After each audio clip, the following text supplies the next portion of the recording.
2 days after my daughter suddenly cut off all contact, I rushed to her house. The moment I stepped into the living room, my heart sank. She was sitting motionless on the sofa, her face ghostly pale, her hands trembling uncontrollably.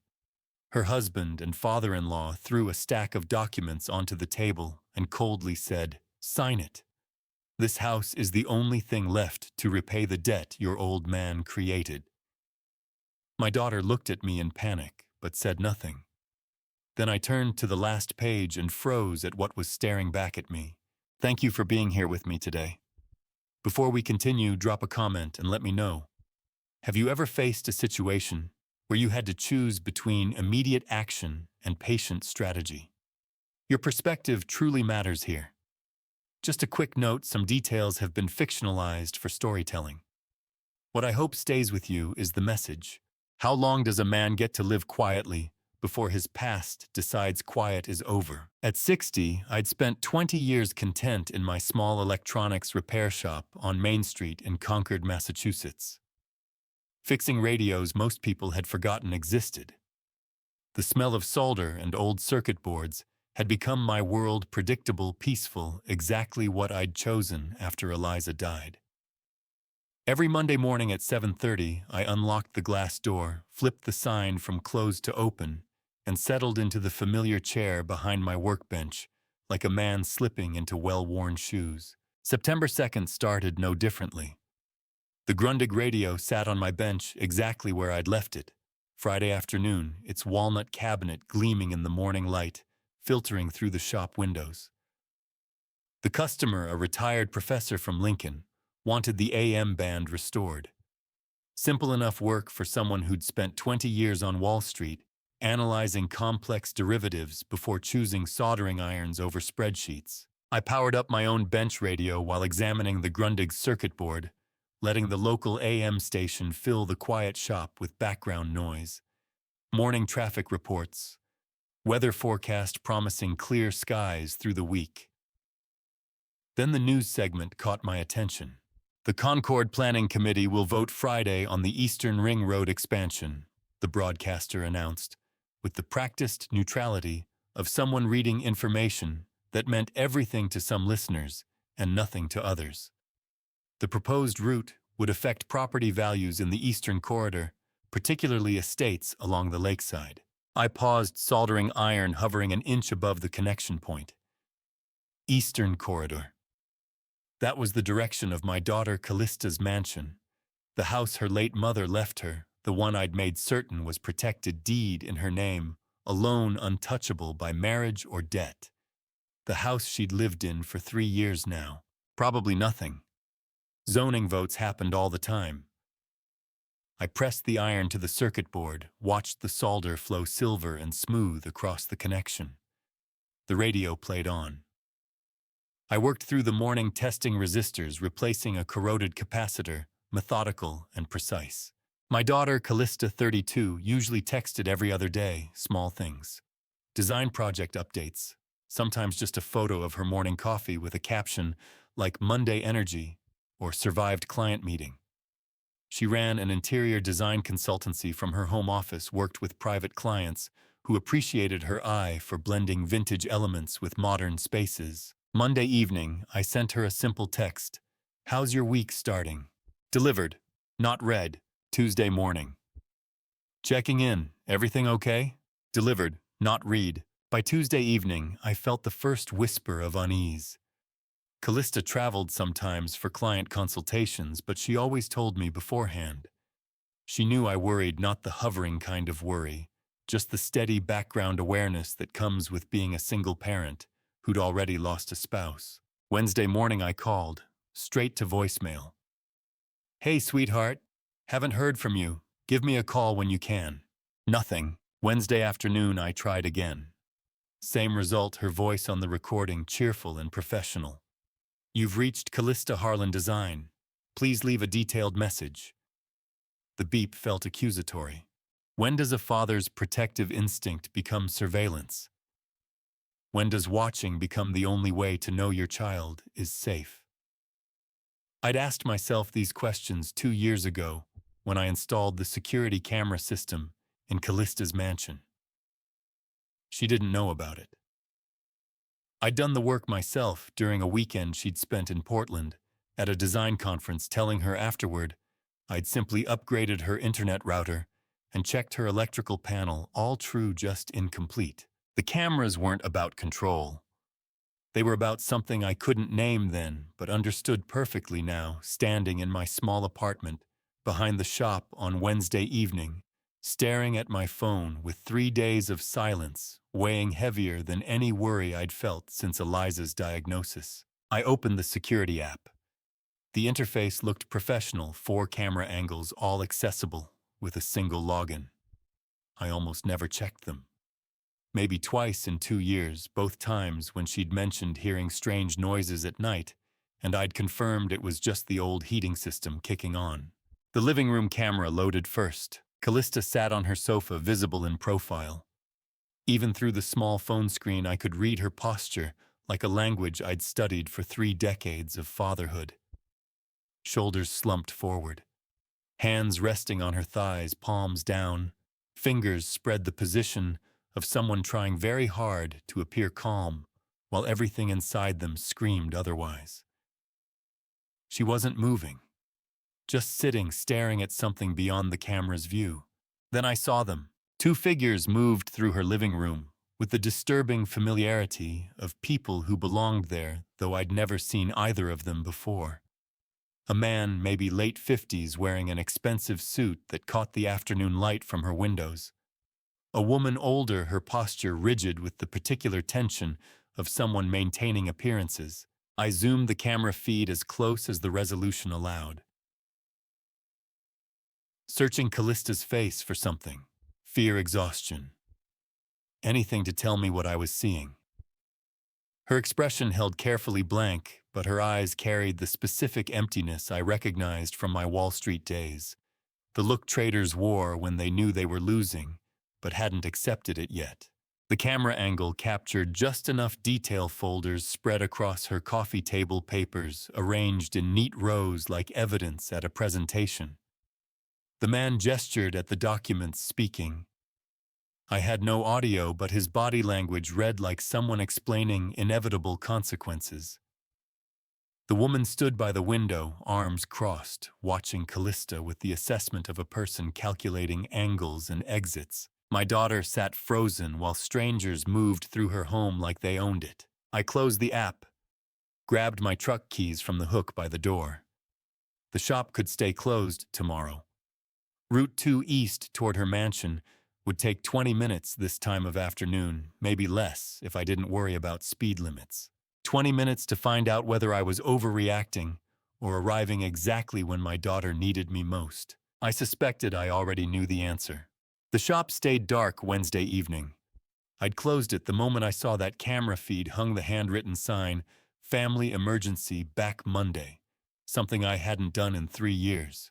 Route 2 east cuts through Concord toward Lexington, under gray September sky.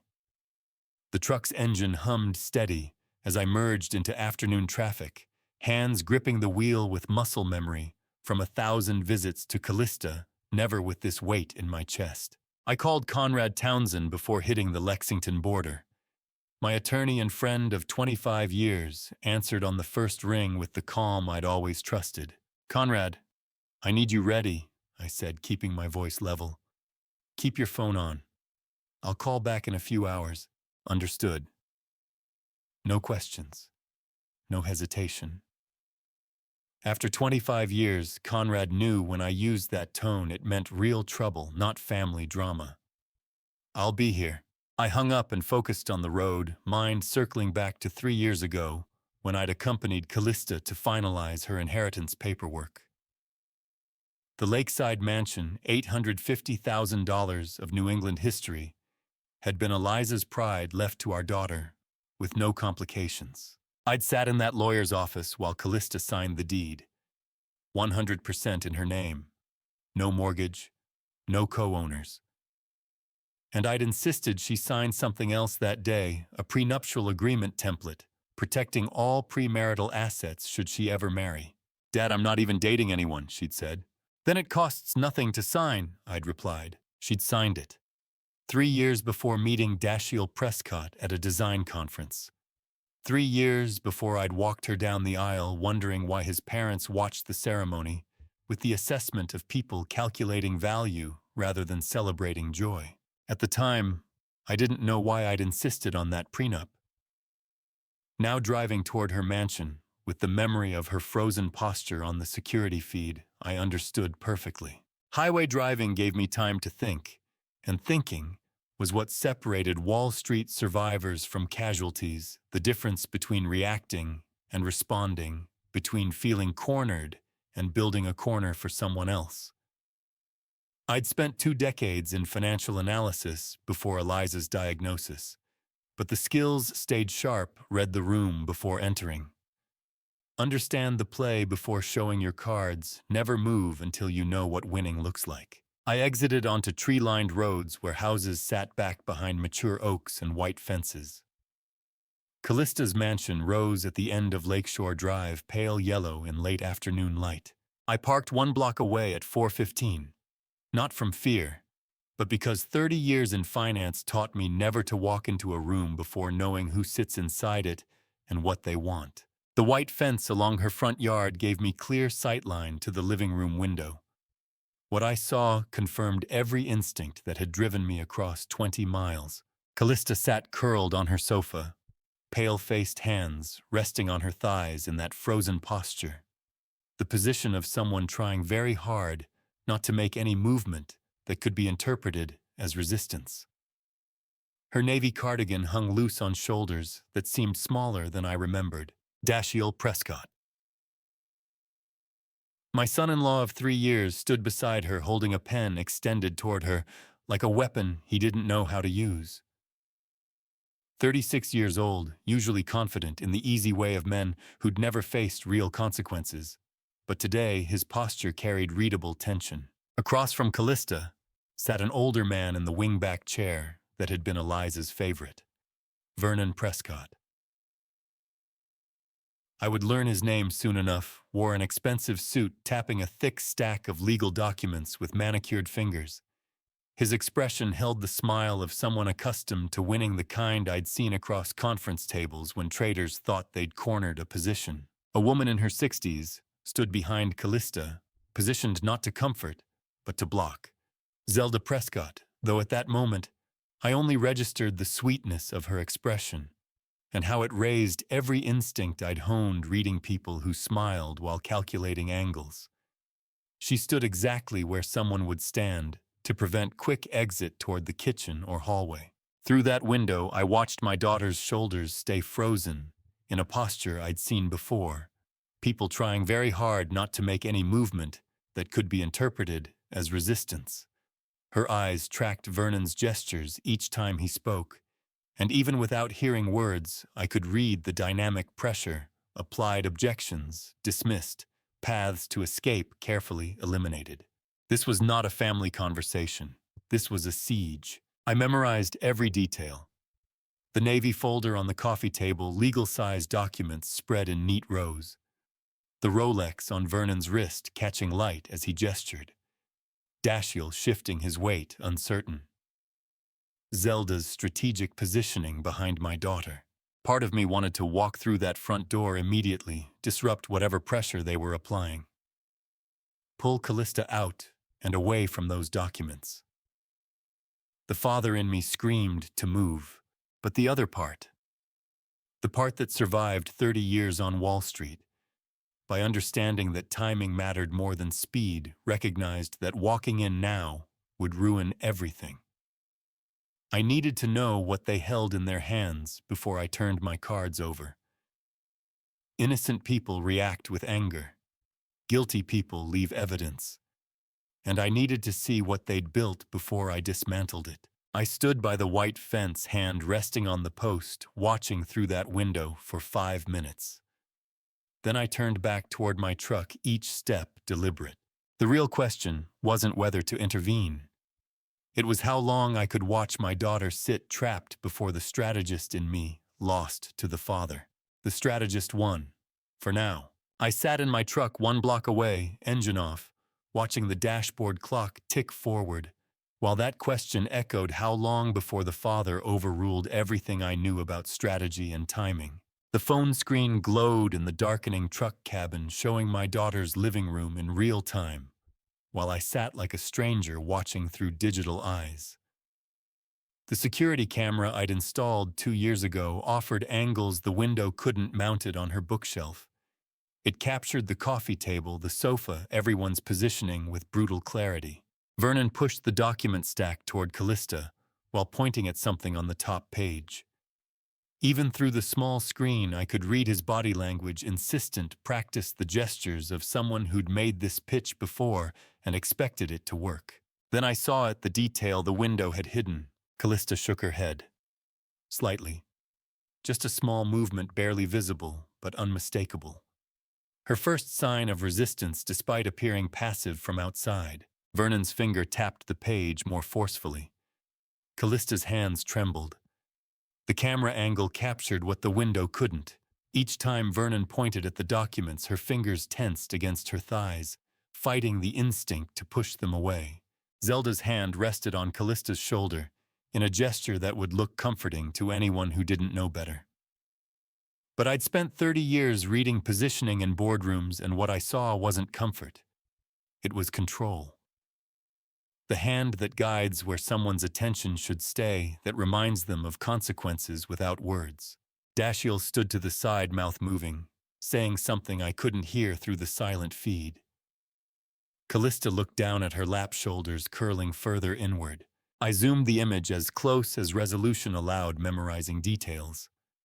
Navy blue folder edges, sharp, like it had been recently purchased for this specific purpose. Legal-size documents, white pages with dense text, and signature lines visible at the bottom. Vernon wore a gray suit that caught the lamplight, expensive fabric that moved with practiced ease. His watch, a Rolex older model, probably from the 90s. The kind of detail most people wouldn't notice or remember. I wasn't most people. Zelda shifted position, still behind Callista, angled to block the path toward the kitchen doorway. Every movement deliberate, every position calculated. How many times had I sat in similar situations during my Wall Street years, watching people I couldn't trust, gathering evidence I couldn't yet use, waiting for the precise moment when patience became power. The skill never left you. Pattern recognition operated like muscle memory. You saw positioning, read intention, calculated angles before conscious thought caught up. I watched for another 10 minutes. Vernon's mouth moved, constantly selling something. Zelda's hand never left Callista's shoulder. Dashiell shifted his weight, uncertain, looking between his parents and his wife with the confusion of someone who didn't fully understand the game being played, but knew he was expected to participate. At 5 o'clock, I called Conrad again. "Tell me what you're seeing," he said without preamble. I described the scene precisely. Document type, positioning, Vernon and Zelda's behavior patterns. The way Zelda controlled Callista's movement without appearing threatening. How Vernon's gestures suggested urgency wrapped in family concern. "What kind of documents?" Conrad asked, his attorney brain already working. "Who seems to be driving the conversation? Has Callista signed anything yet?" "Navy folder. Legal size. I can't read the text from the camera angle, but there are signature lines at the bottom of multiple pages. Vernon pushes Zelda, blocks. Callista keeps looking down. She hasn't signed. Not yet. Silence on the line for 3 seconds. Then Conrad's voice carried the weight of 25 years of friendship. He knew what I was feeling, without me saying it. And what he was really asking was, can you walk in there and not show them everything you already know? "Thaddeus, you need to go in. But not as someone confronting them. Go in as a father visiting his daughter on a Wednesday afternoon. Be surprised they're there. Be pleasant. Observe everything. Photograph if you can, but don't be obvious. Most importantly, don't let on that you know anything." "And if they've already submitted something to a bank?"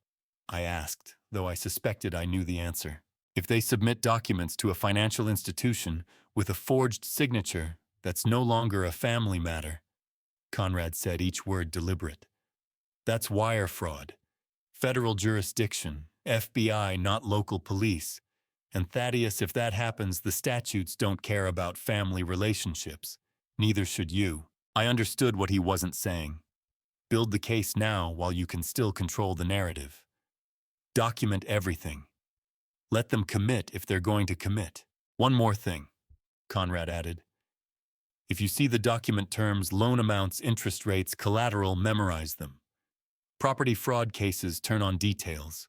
The more you can give me tonight, the better. Understood. Call me after you leave there. I don't care what time. I ended the call at 5:47 p.m. and sat in the darkening truck cab for exactly 3 minutes, running through every scenario Conrad's advice created. Enter as ignorant father. Express surprise. Observe. Photograph. Don't reveal knowledge. Memorize terms. Get out cleanly. The fury I'd felt watching that camera feed had to stay buried beneath pleasant surprise and casual concern. 30 years ago, I could switch between modes without thinking, strategic analyst one moment, concerned colleague the next, whatever the situation required. 15 years away from that world, and the skill felt rusty, but not gone. I opened the truck door. The September evening air carried the smell of cut grass and distant wood smoke, ordinary suburban autumn. The walk from my truck to Callista's front door was only 40 yards, but it was the distance between who I'd been for 15 years and who I needed to become for the next hour. Every step deliberate, every breath controlled. By the time I reached her porch, the father's panic had locked itself in a box, and what remained was the man who'd built a career on reading people who lied for a living. I knocked 3 times, not the knock of an anxious person, but the knock of an ordinary father visiting on a Wednesday afternoon. Footsteps approached from inside. The door opened. Dashiell stood in the threshold, and for half a second, his expression showed naked surprise before recovering into forced warmth. Dad, what a surprise. I was in the area, I said, stepping forward with the easy confidence of someone who belonged here. Thought I'd stop by and see how Callista's doing. He had no choice but to step aside. I entered the foyer, taking in details with peripheral vision, while keeping my expression pleasantly neutral. The living room opened to my right, paperwork stacked on the coffee table exactly as I'd seen through the camera feed, though from this angle I could see more. A navy folder. Legal-size pages with dense text. Callista sat on the sofa in the same position she'd held for the past hour, but when she looked up and our eyes met, I read 2 messages simultaneously. Relief, Dad, you're here. Warning, Dad, be careful. She knew something. Maybe not everything, but enough to understand this situation required precision, not drama. Vernon Prescott stood from the wingback chair, Eliza's favorite, and seeing him in it took effort to keep my expression unchanged. He extended his hand with the over-polite formality of someone trying to establish control through courtesy. Mr. Harlan, I'm Vernon Prescott, Dashiell's father. We were just discussing some family matters. I shook his hand. Firm grip, maintained eye contact, the handshake of someone accustomed to boardroom authority. His suit was expensive, probably Brooks Brothers, and that Rolex caught the lamplight, definitely from the 90s, well-maintained. Then I'm right on time, I said, moving toward the remaining chair and sitting before anyone could suggest otherwise. I'm family too. The slight tightenings around Vernon's mouth told me he hadn't expected that response. Zelda stood near the window, and when she turned toward me, her smile carried the warmth of a grandmother welcoming an unexpected guest. Can I get you some coffee, Mr. Harlan? She asked, already moving toward the kitchen. That would be lovely, thank you. Vernon sat back down, adjusting his position to maintain authority. We were just reviewing some paperwork with Callista. Family business matters that require careful consideration. I see, I said, keeping my tone interested but unalarmed. Nothing serious, I hope. Not at all. Vernon's smile returned, calculated to reassure. The company is facing some temporary cash flow difficulties. Nothing unusual in business, you understand.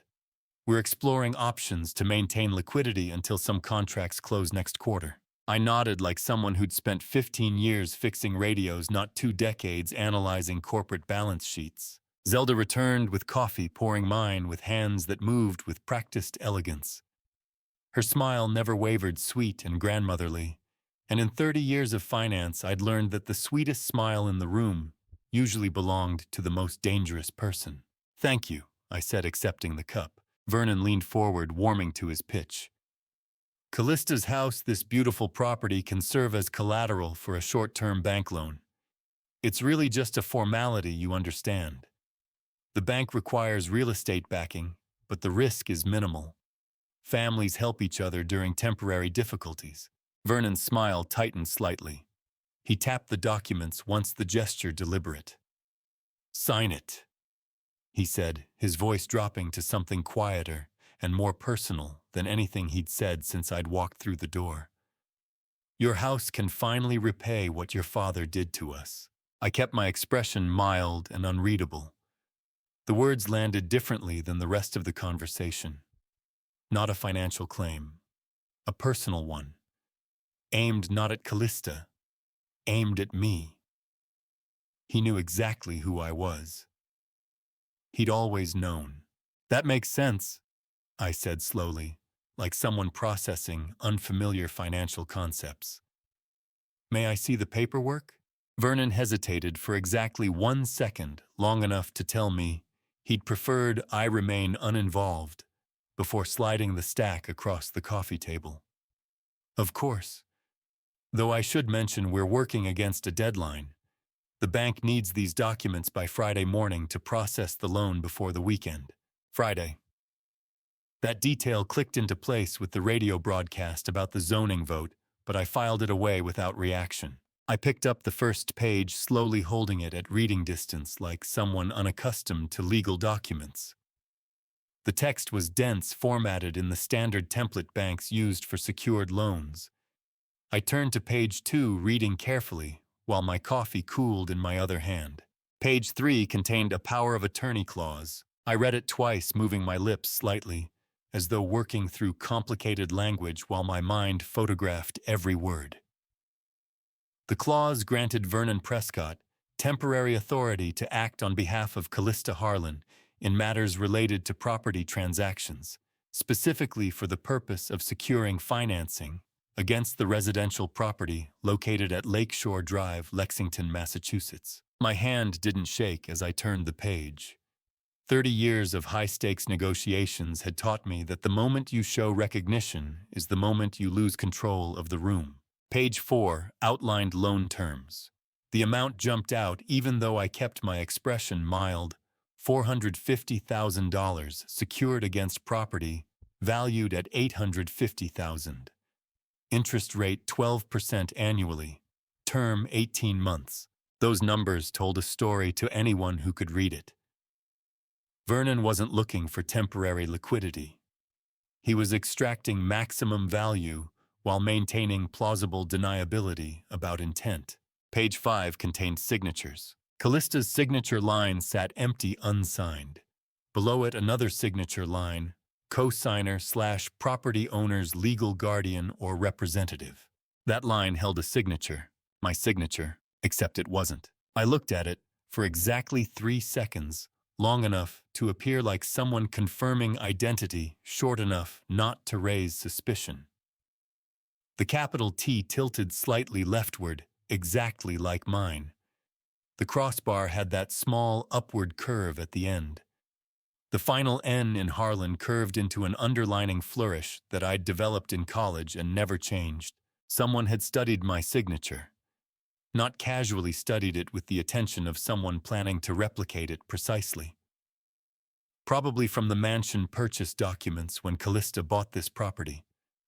Vernon would have had access to those through Dashiell access to see my signature multiple times, enough times to practice until the forgery became undetectable to anyone who hadn't spent 60 years writing their own name. I set the page down carefully and picked up my coffee cup, taking a slow sip while Vernon watched me. "I see," I said, keeping my voice curious rather than concerned. And what's the repayment plan after the loan comes through? Vernon launched into explanation about quarterly payments, contract closures, projected revenue timelines. I listened, nodded, asked occasional questions that someone unfamiliar with corporate finance might ask. But inside, the picture had crystallized completely. That signature narrowed down the list considerably. Only someone with prolonged access to my previous documents could forge it that precisely. Someone who'd been planning this long enough to practice. Someone who thought they'd covered every angle. They'd missed one. I was sitting in this room looking at their forgery, and they had no idea I'd recognized it. I kept asking polite questions about the repayment schedule, interest calculations, payment timelines, contract milestones, while Vernon answered with the confident patience of someone who thought he was explaining complex finance to an amateur. Twice during that conversation, my phone buzzed in my pocket. I apologized, pulled it out, frowned at the screen like someone checking work messages. What I actually did was photograph 3 pages, the power of attorney clause, the loan terms, and page 5 with that perfect forgery of my signature. The camera shutter made no sound. Vernon never stopped talking. At 7:15, Vernon glanced at his watch, that Rolex catching lamplight again, and stood with practiced timing. We should let you folks have your evening. Callista will be back tomorrow afternoon to finalize everything before the Friday deadline. Of course, Callista said quietly. Zelda touched her shoulder one more time, that same controlling gesture disguised as affection. Get some rest, dear. Tomorrow's an important day for the whole family. I walked them to the door, shook Vernon's hand again, wished them a pleasant evening. Dashiell stood in the hallway looking uncertain, caught between his parents' confidence and something in Callista's stillness he couldn't quite read. The door closed. The deadbolt clicked. The silence after they left felt heavier than their presence had been. Callista stood in the foyer for 5 seconds, not moving, just breathing. Then she walked to the kitchen without a word. I followed, watching her shoulders carry exhaustion that went deeper than 3 days. She sat at the kitchen table. I sat across from her. 2 coffee cups between us, both cold now. The overhead light hummed quietly, the only sound in the house. When did they actually arrive? I asked. She looked up, and I saw the relief of someone who'd been holding a secret that had grown too heavy. Tuesday morning. Yesterday, not days ago like they made it sound. They said they were visiting for fun, just passing through the area on their way to Vermont. Tuesday. 1 day ago. The timeline clicked into sharp focus, not a desperate family crisis that had been building for weeks, but a precisely timed arrival. And the paperwork, Tuesday evening, after dinner. Her voice steadied as she recounted details, like speaking them aloud helped her see the pattern. Vernon said the company owes $4.2 million, that I could help the family by signing documents that would give me authority to support them during this difficult time. Zelda kept saying it was temporary, just until some big contract closed next quarter. Did they say who the company owes the money to? Callista shook her head. Vernon said it was complicated corporate debt. Multiple creditors. Legal terminology I didn't understand. He kept using words like restructuring and bridge financing and temporary liquidity measures. Watching Callista recount the timeline was like watching someone realize they'd been walking through a minefield that had been carefully planted weeks before they ever stepped foot on the path. Every detail she shared revealed more deliberate planning than panicked desperation. While she spoke, I pulled my laptop from my truck and opened it on the kitchen table. The browser loaded slowly, and I typed into the Massachusetts Urban Planning Portal search bar, Eastern Ring Road Expansion. The first result was an official state announcement dated August 15th. What are you looking for? Callista asked. Something I heard on the radio Monday morning, I said, clicking through to the project page. Eastern Corridor, zoning vote. Your house is in the Eastern Corridor. The page loaded. Official letterhead from the Massachusetts Department of Transportation. Project title Eastern Ring Road, Expansion Project Phase 3. Public hearing September 5th, 2024. Tomorrow, Thursday. Approval vote, September 6th, 2024. Friday. I clicked the attached Environmental and Economic Impact Study, PDF. 63 pages of analysis, traffic projections, cost-benefit calculations.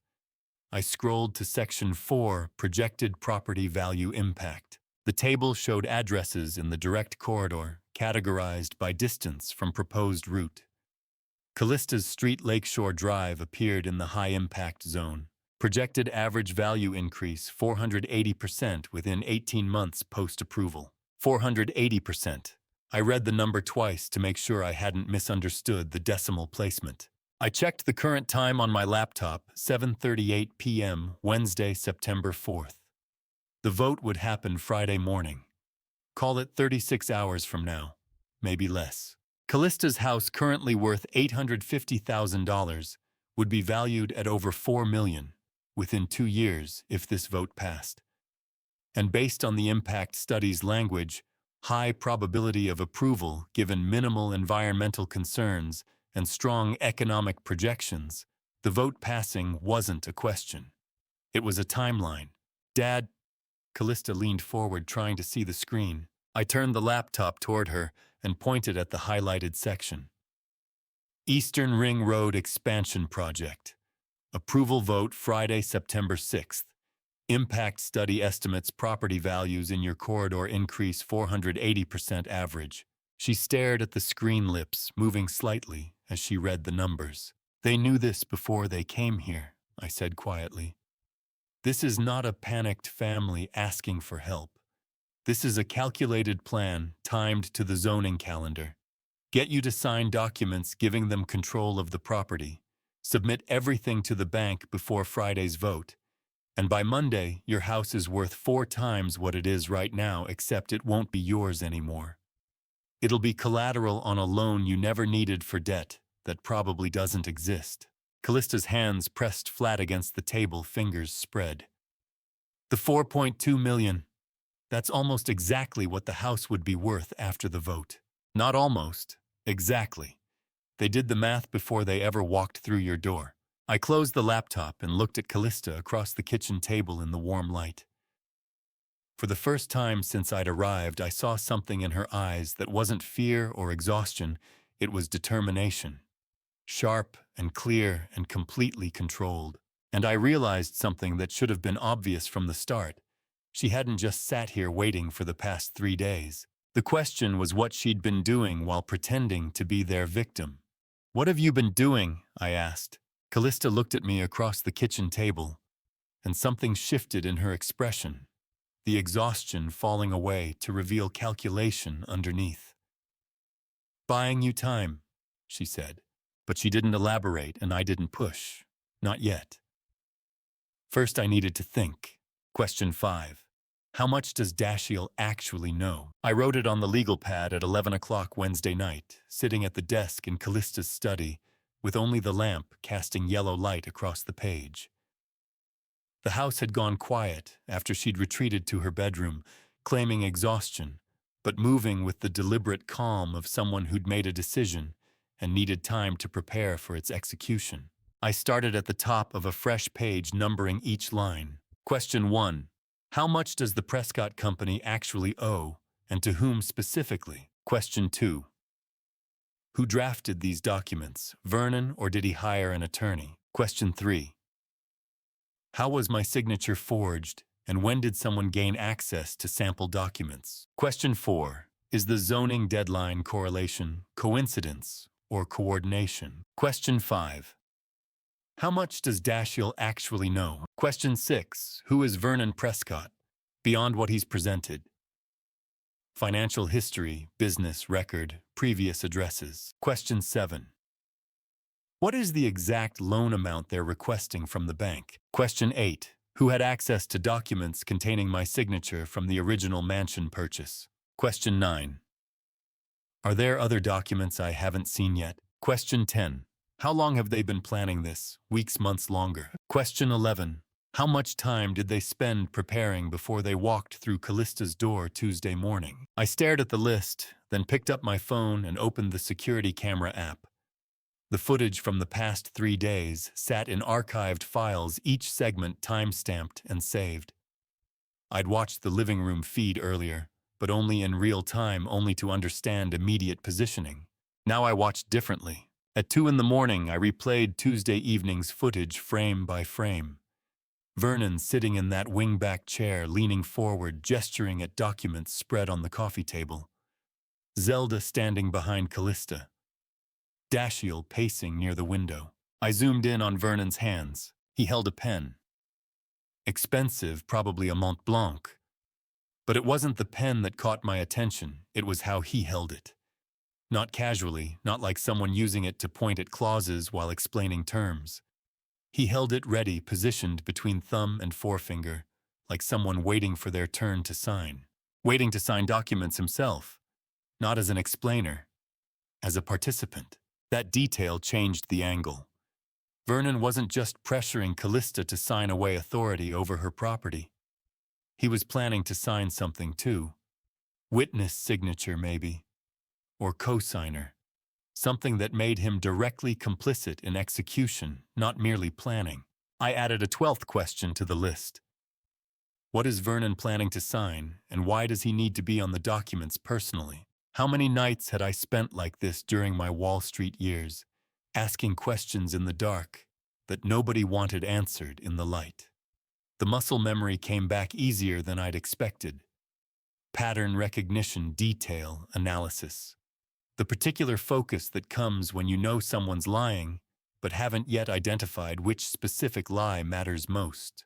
The coffee in my mug had gone cold hours ago. I checked my phone 4:17 a.m. Thursday morning. The zoning vote would happen tomorrow, Friday. Less than 40 hours from this moment. I needed answers to at least 7 of these 12 questions before then. Preferably all of them. But 7 would give me enough to build something Conrad could use. At 6:30 Thursday morning, gray pre-dawn light creeping through the windows, I stepped onto the back porch and called Conrad. He answered on the second ring, voice crisp despite the early hour. Tell me what you found. Forged signature on page 5, I said. Power of attorney document. Perfect replication. Someone studied my signature from previous documents. Probably the mansion purchase paperwork from when Callista bought this place. Silence for 3 seconds while Conrad processed. Then, if your signature was forged on a power of attorney document, that's forgery under Massachusetts General Laws, Chapter 267. Criminal offense prosecutable in state court. And if they submit it to a bank, if that document was submitted to a financial institution in another state via email or fax, it becomes federal wire fraud under 18 U.S.C. Section 1343. FBI has jurisdiction. Much more serious. Federal felony, not state misdemeanor. The cool morning air smelled of cut grass and distant wood smoke. Somewhere down the street, a car engine started. Normal Thursday morning in suburban Massachusetts. Except nothing about this situation was normal. How long do we need to build a solid case? I asked. Minimum 24 hours to document everything properly, Conrad said, and his voice carried something I'd only heard from him twice before, in 25 years, the tone that meant he'd calculated odds we both knew weren't favorable, and we were proceeding anyway. We need the forged document photographed with metadata preserved. We need your original signature from comparison documents. We need evidence of when and how they gained access to those originals. We need testimony about the pressure tactics. All of that takes time to compile in a format that survives legal challenge. But if we act too early, they withdraw everything, claim it was a misunderstanding, and we lose the chance to stop them permanently. I did the math in my head. Thursday morning, 6:30 a.m. Friday's zoning vote would likely happen mid-morning, say 10 a.m. Call it 27 and a half hours from now. But the vote taking effect wasn't the deadline. The deadline was whenever Vernon planned to submit documents to the bank. That could be Friday morning before the vote. Could be today. Zoning takes effect Friday, I said. That's approximately 44 hours from now if they wait until after the vote. Your margin of error is -4 hours. Then we start right now, Conrad said. I ended the call and walked back inside as first sunlight touched the kitchen windows. Callista stood in the doorway, holding something I hadn't expected to see, an old smartphone I didn't recognize, not the iPhone she used daily. Small, basic model, probably a burner phone or backup device. The look on her face told me the answer to what she'd been doing for 3 days. Whatever she was about to show me was going to change how I understood everything that had happened in this house. What is that phone? I asked. Callista set it on the kitchen table between us, her hand steady in a way it hadn't been when the Prescotts were in the room. Morning sunlight caught the screen's edge, highlighting scratches that spoke of deliberate use, not casual ownership. I bought this the 2nd month after I married Dashiell, she said. Not because I knew what would happen, because I knew something felt wrong about how often he mentioned his new colleague Tamsin. The name landed like the detail I should have asked about earlier. Tamsin Gallagher. Callista said, her voice carrying the particular flatness of someone who'd spent months thinking about a name they'd never spoken aloud to the person it belonged to. 29. Attorney. Works at the same corporate law firm where Dashiell does compliance consulting. He mentioned her constantly those first few months. How smart she was. How she'd helped him understand some contract language. How they'd grabbed lunch to discuss a case. I'd heard this story before in different forms from different people. The pattern was old enough to have a name. I didn't confront him, Callista continued. I watched. I listened. And I realized that if something was wrong, reacting immediately would just make him more careful. So I bought this phone, kept it charged, kept it hidden, and waited to see what I was actually dealing with. She'd chosen observation over confrontation, strategic patience instead of emotional reaction. The choice surprised me less than it should have. 4 months ago, she said, Dashiell started asking about the house. Casual questions at first. Is there a mortgage? Does Dad own part of it? How much is the property worth? I thought it was just husband-wife talk about our future, about understanding what we had together. But it wasn't. No. Her fingers traced the phone's edge. Then the Prescotts started appearing more frequently. Family visits, they called them. Vernon and Zelda would drive up from Connecticut for the afternoon stay for dinner, ask about my work, my life. It felt invasive but not dangerous. Not yet. When did the documents start? June. First one was simple, a residency confirmation for some business registration Vernon said he needed. Just a letter stating that Dashiell lived at this address. Nothing important. I signed it without thinking twice. She paused. Then in July, another document. This one about property taxes confirming the assessed value. Again seemed reasonable. But each time the request grew a little bigger, a little more detailed, a little closer to what they actually wanted. The pattern was textbook. Small requests building trust, establishing precedent, creating a path toward the larger ask that had been the goal from the beginning. She set the phone on the kitchen table between us like evidence in a courtroom. And for the first time since I'd arrived, I understood that my daughter hadn't been trapped. She'd been working. What's on the phone? I asked. Callista opened the device, navigating to a folder labeled simply Files. The screen showed a list of audio recordings, each time-stamped and numbered. I counted quickly 47 files spanning from May 16th to September 3rd. I bought a small voice recorder, she said. Smaller than a pack of gum. I pinned it to the lining of my leather handbag, the brown one I brought to every family meeting, every dinner, every conversation where Vernon or Zelda or Dashiell wanted to discuss plans. I stared at the list of files, each one representing a conversation she'd captured, while appearing to be nothing more than a concerned daughter-in-law listening to family business. What's in them? Conversations between Dashiell and Vernon about the house plan. How to approach it. What language to use. When to mention the debt. Her voice remained steady, clinical. Conversations between Vernon and Zelda about the sum they needed and why it had to come from this property specifically. And at least twice, maybe 3 times, the voice of a woman I'd never met directly, but had heard enough about to recognize. Tamsin. Yes. Discussing legal strategy, document language, how to structure the power of attorney clause to maximize Vernon's control while minimizing my ability to challenge it later. 47 recordings, each one a breadcrumb she'd deliberately left for herself, building a trail that would lead exactly here to this kitchen table, to this moment when patience transformed into power. I looked at her across the table, this woman who was still my daughter, but also someone I was seeing clearly for the first time. Why didn't you tell me sooner? Because I needed more than just my word against theirs, Callista said.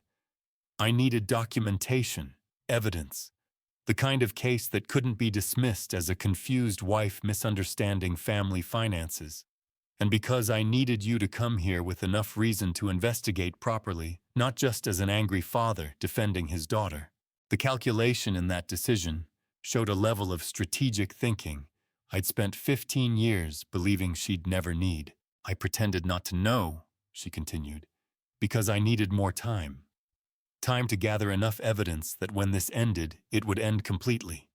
No second chances for them to try again with better planning. I sat back in the chair, reassessing everything I'd observed over the past 12 hours. The frozen posture on the sofa, the exhausted compliance, the way she'd looked at me when I'd entered the house, relief mixed with warning. She hadn't been warning me to be careful for her sake. She'd been warning me not to blow the operation she'd been running for 4 months. Who did you learn this from?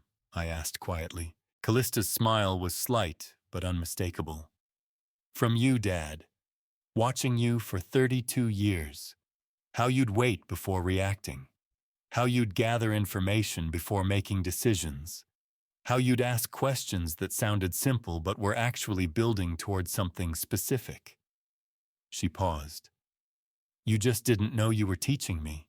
I looked at my daughter across the kitchen table, 32 years old, holding a phone full of evidence she'd gathered while pretending to be helpless, and realized she'd inherited more from me than I'd ever intended to teach. The question was, what else was hidden in those 47 files that even she didn't fully understand yet? Starting with file 19, the one where Vernon's voice would tell me exactly who he really was. I carried the phone to the study and closed the door. File 19, recorded 3 weeks ago, Vernon Prescott's voice clear through the phone speaker. The bank must not know this is gambling debt. I sat at the desk, finger hovering over pause, but I let the recording continue. Dashiell's voice younger and uncertain. How do we explain the size of it then? They're going to ask questions about $4 million. You say it's market losses. Vernon replied, his tone carrying the patience of someone who'd rehearsed this conversation multiple times before having it. Normal business cycle downturn. Commercial real estate development deals that didn't close. Expansion capital that went into projects currently underwater. Banks understand market volatility. They don't ask too many questions about business debt if the collateral is solid enough. And Callista's house is the collateral, exactly.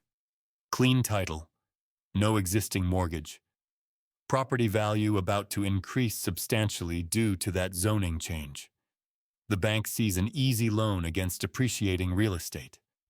What they don't see is where the debt actually came from. A pause. Then Dashiell's voice quieter. How much total? Enough that they won't forgive if they know the truth, Vernon said. The recording continued for another minute. Vernon explaining document timing. Dashiell asking about Callista's reaction to signing Vernon, assuring him it would be handled, but I'd already heard what mattered.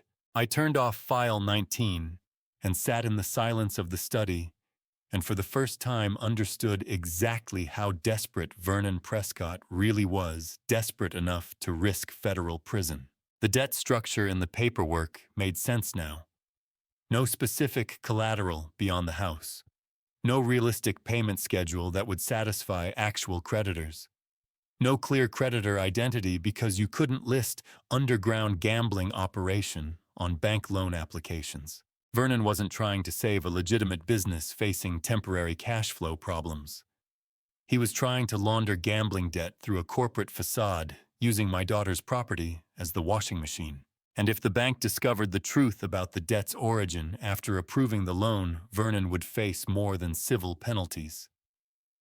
Wire fraud, money laundering, bank fraud. Federal charges that came with decades, not years. Which meant Vernon wasn't just greedy, he was cornered.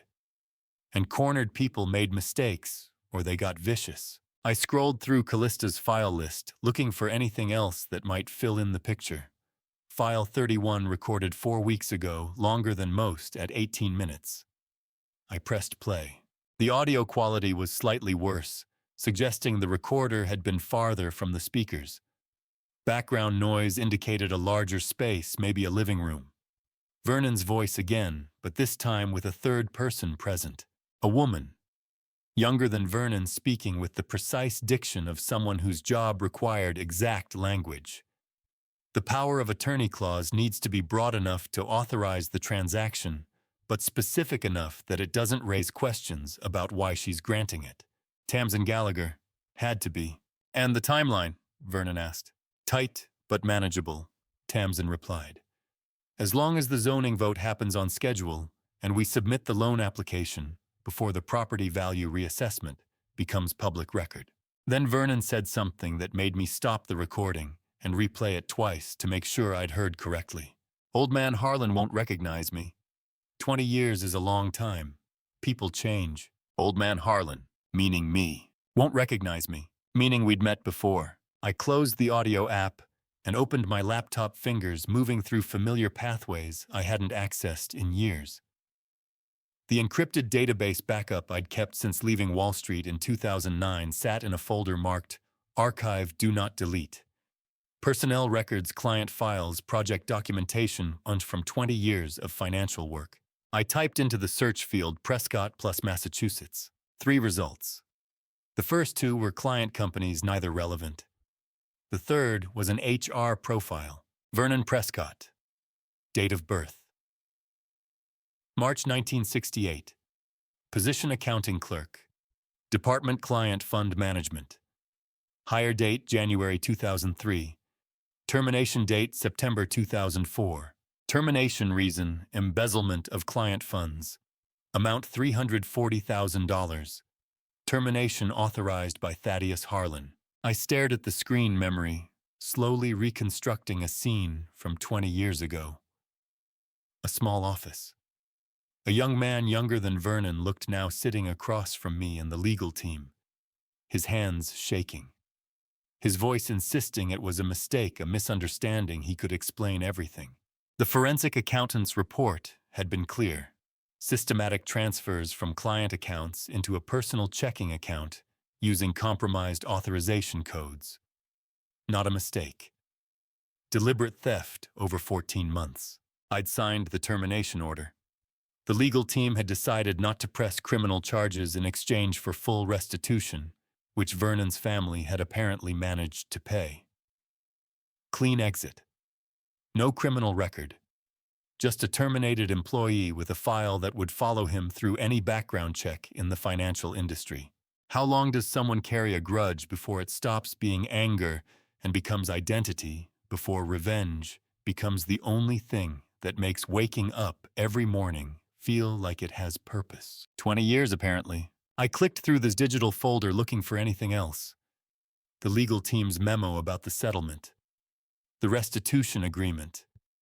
And then something I didn't remember being there, a scanned attachment from the company's event coordinator. A photo I'd never consciously seen before. I clicked it open. The image loaded slowly top to bottom, revealing a crowd scene from what looked like a company summer gathering in the main lobby. Dated July 2004, 2 months before Vernon's termination, but apparently scanned later for the legal file. And when I opened it, I understood that Vernon Prescott's revenge had been 20 years in the making, in ways I hadn't begun to imagine. The scanned photo filled my laptop screen, a wide shot of the company summer gathering, July 2004, taken from the back of our old reception area. Crowds of people in business casual attire, holding champagne glasses.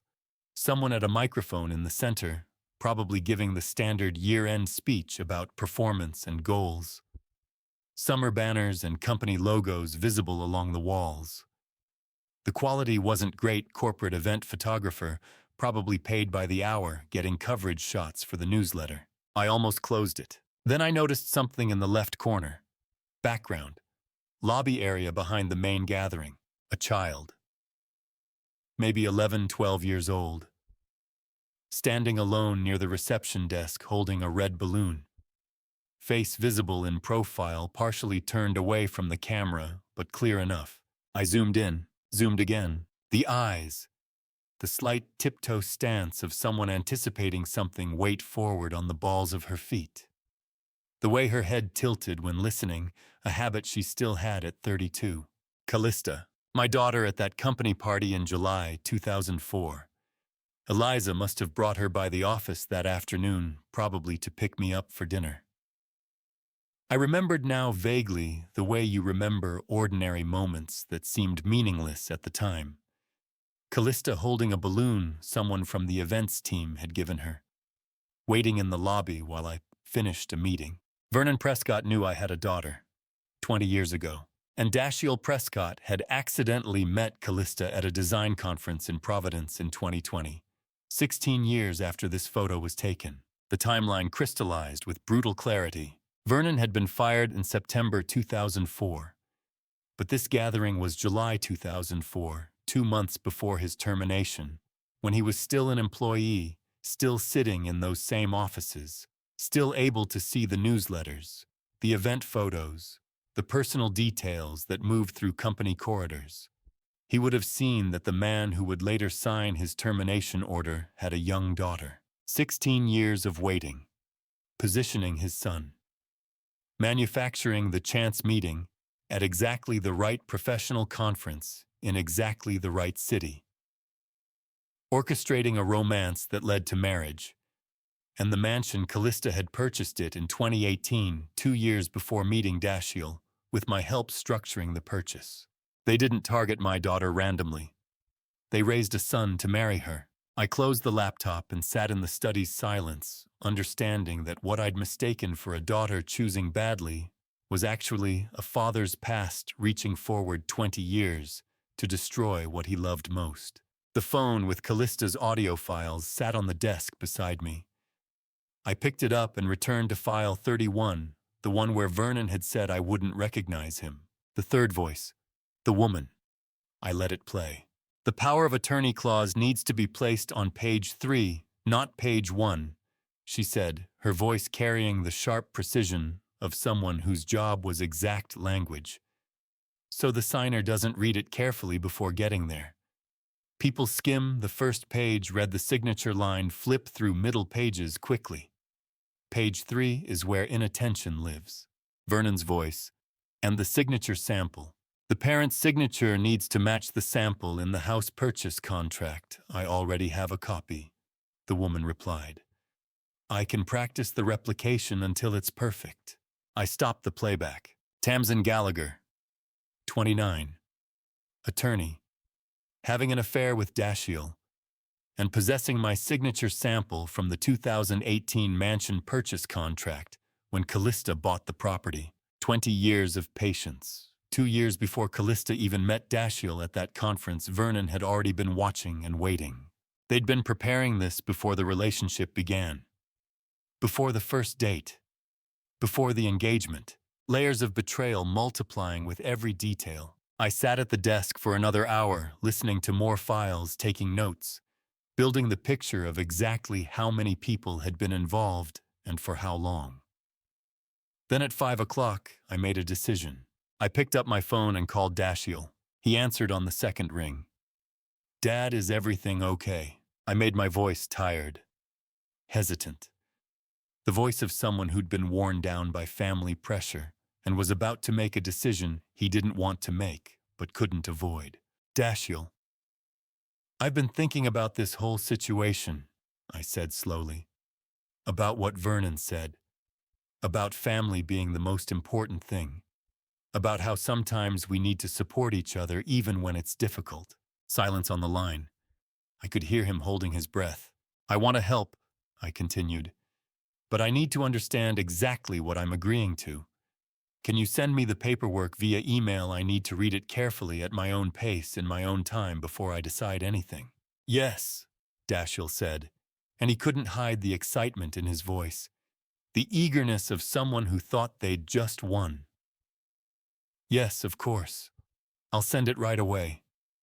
Thank you, Dad. Thank you for understanding. Family really is. Just send the documents, I said, keeping my voice tired. I'll read them tonight. I ended the call. On Wall Street, we had a saying.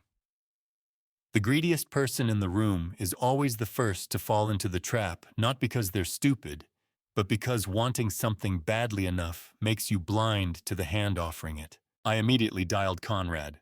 Get ready to receive an email, I said when he answered. Dashiell's sending the full document package. I want you to examine every detail. Metadata creation, dates, author information, everything the file properties can tell us. Understood, Conrad said. What am I looking for specifically? The bank they're planning to submit these documents to, we need to confirm it's in Connecticut, not Massachusetts. Why does location matter? Because if they submit forged documents to a financial institution in another state via email or fax, it's wire fraud via interstate communication, I said. And that means the FBI has federal jurisdiction, not local police, not state prosecutors, federal felony charges with federal sentencing guidelines. Conrad was silent for 3 seconds.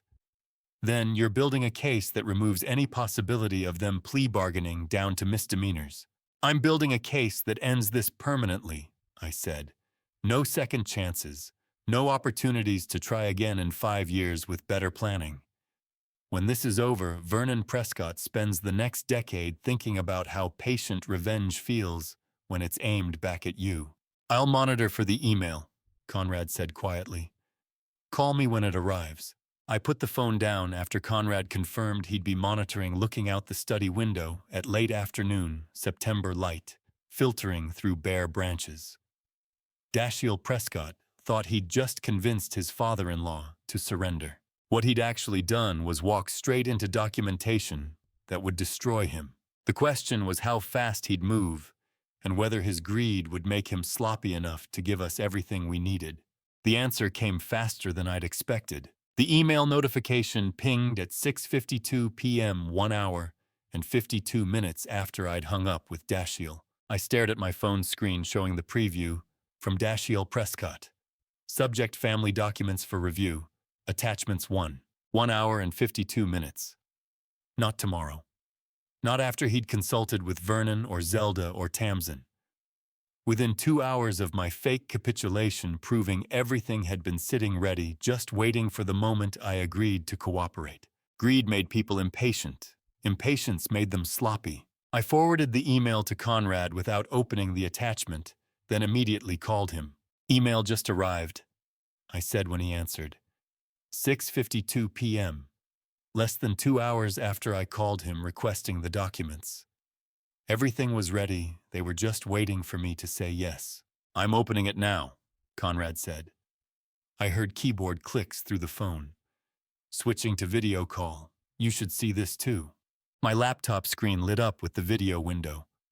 Conrad's face appeared, reading glasses on his home office visible behind him with law books lining the walls. Opening the attachment, he said. Word document. Title, property authorization, and loan facilitation agreement. The document appeared on my screen as Conrad shared his view. Dense legal text, exactly the kind of language designed to look official while hiding intent and complexity. Scroll to the file properties, I said. Conrad navigated to the document information panel. The metadata loaded. Author Tamsin Gallagher Esquire. Company Gallagher and Associates Legal Services. Last modified by Dashiell Prescott. Creation date. August 15th, 2024, 3:47 p.m. August 15th. Conrad read aloud, his voice flat with the control of someone reading information that confirmed everything while making it worse. That's 3 weeks before the Prescotts showed up at Callista's door on September 3rd, claiming it was a spontaneous family visit. I leaned closer to my screen, reading the date twice to make absolutely certain I wasn't misreading the timestamp format, because if that date was accurate, it changed everything. 3 weeks, I repeated. They drafted this document 3 weeks before arriving, before any conversation with Callista about financial difficulties, before any request for help. They walked into her house with the paperwork already finished. Not just finished, Conrad said, scrolling through the document. Look at page 3, paragraph 7. The power of attorney clause granting Vernon Prescott authority to act on Callista's behalf in property transactions. Page 5, the signature lines. This isn't a draft with placeholder text. This is a finalized document with only the signatures missing. The premeditation was no longer theoretical. It was time-stamped, dated, digitally preserved. What about the bank? I asked. Conrad scrolled to page 2. Bank name appears in section 2.3, designated financial institution. First Capital Lending, 450 Asylum Street, Hartford, Connecticut. Connecticut, not Massachusetts. Not a local bank where state forgery charges would apply. Connecticut. Across state lines. That's interstate wire communication, Conrad said, and I heard something in his voice, the tone of an attorney who'd just found the piece that transformed a prosecutable case into an unbeatable one. Massachusetts, origin to Connecticut destination. Federal Wire Fraud Statute, 18 U.S.C. Section 1343. The FBI will have full authority, not state prosecutors, not local police. Federal jurisdiction with federal sentencing guidelines. Which means wire fraud carries up to 20 years federal prison, Conrad said. State forgery in Massachusetts maxes out at 5. And federal conviction means federal sentencing, no possibility of local judge discretion, no community connections influencing outcomes. If Vernon Prescott thought he could work local angles, he miscalculated. Every email leaves fingerprints. The sender never remembers to wipe clean. Metadata is digital DNA, and Dashiell Prescott had just handed us his entire genetic profile wrapped in a bow. The forged signature, I said. Can we prove it's forged beyond my testimony? I'll contact a handwriting analyst in Boston tonight, Conrad replied. Someone I've used before for document authentication.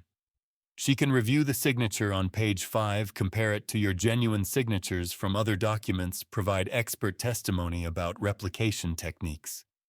Courts trust forensic document examiners more than personal testimony, even from the person whose signature was forged. I watched Conrad take notes, his pen moving across a legal pad with the methodical precision of someone building a case that would hold up under any challenge. Timeline, I said. The zoning vote is tomorrow, Friday morning, which means Vernon and Dashiell will likely try to submit this to the bank tomorrow afternoon once the property value increase becomes public knowledge, Conrad said. They'll want the loan application filed before anyone else realizes what the corridor properties are worth. Can we stop the submission? We could. But stopping it means they withdraw claim misunderstanding, and we lose the chance to catch them in the act. Conrad looked directly into the camera. If we let them submit the fraudulent documents, they commit wire fraud in a documented, provable way. The bank will flag the submission when we contact them. The FBI will have everything they need. Vernon Prescott won't talk his way out of federal charges backed by digital evidence, expert testimony, and interstate banking records. The strategy was risky. Letting criminals proceed far enough to incriminate themselves completely required watching them get close to succeeding. But Conrad was right. Partial evidence meant partial justice. How long does the handwriting analyst need? I'll send her the file tonight. Preliminary report by morning, full analysis within 48 hours. For prosecution purposes, preliminary is sufficient. It establishes probable cause for FBI involvement. Conrad made a few more notes, then looked up from his legal pad. We discussed chain of custody for the email preservation of metadata documentation, procedures for everything we'd discovered. At 8:15 p.m., as we were about to end the call, Conrad paused. Tomorrow morning, there's one more thing we need to discuss, he said. Something about the overall financial picture I want to verify first. I'm seeing patterns in the documents that suggest, well, let me confirm it overnight before putting it into words. I knew that pause. I had heard it from Conrad maybe 3 times in 25 years. It meant he'd found something big enough that he wanted to be absolutely certain before saying it out loud. Call me when you're ready, I said. The video window closed. I sat in the study with the email still on my screen. Dashiell's eager message containing the documents that would destroy him, and wondered what Conrad had seen in the financial patterns that warranted that particular pause. Whatever he'd discovered was big enough that he wanted to be absolutely certain before putting it into words. Sleep had been brief, restless. I was already awake when the answer arrived. The email from Conrad pinged at 6:47 a.m. while I was brewing coffee. Subject line reading simply, "Read now, important." I opened it on my phone first, then moved to the laptop for the attachments. Conrad's message was characteristically direct. Overnight review of internal Prescott Company records attached. Found something. Call me when you've read it. The first attachment was a scanned financial authorization document from 2019. Corporate letterhead. Dense legal language about equity distribution and voting rights. Buried in paragraph 7. Zelda Prescott. Silent partner, 30% equity stake via separate LLC registration details, attached independent voting authority on financial transactions exceeding $100,000. Silent partner, not spouse, not dependent, partner. The second attachment showed LLC registration under the name Z. Morrison Holdings. Morrison being Zelda's maiden name, I assumed. The registration dated back to 2015, 4 years before the 2019 authorization. The third attachment made my coffee cup pause halfway to my mouth. Bank transfer records, international wires, Cayman Islands accounts with routing numbers that didn't match any domestic institution. Transfers in and out spanning 3 years, amounts ranging from $50,000 to $200,000. None of it reported on tax returns that Conrad had somehow accessed through legal databases. I set the cup down and reread the transfers twice. Zelda Prescott wasn't the passive wife standing behind her husband, hands on Callista's shoulders, smiling sweetly while Vernon did the talking. She was a co-owner with her own financial authority, her own accounts, her own offshore structures. Conrad's final paragraph spelled it out.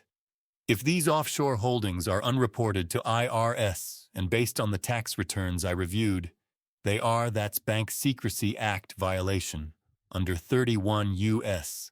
C Section 5314. FBAR non-compliance. Separate federal felony from the wire fraud.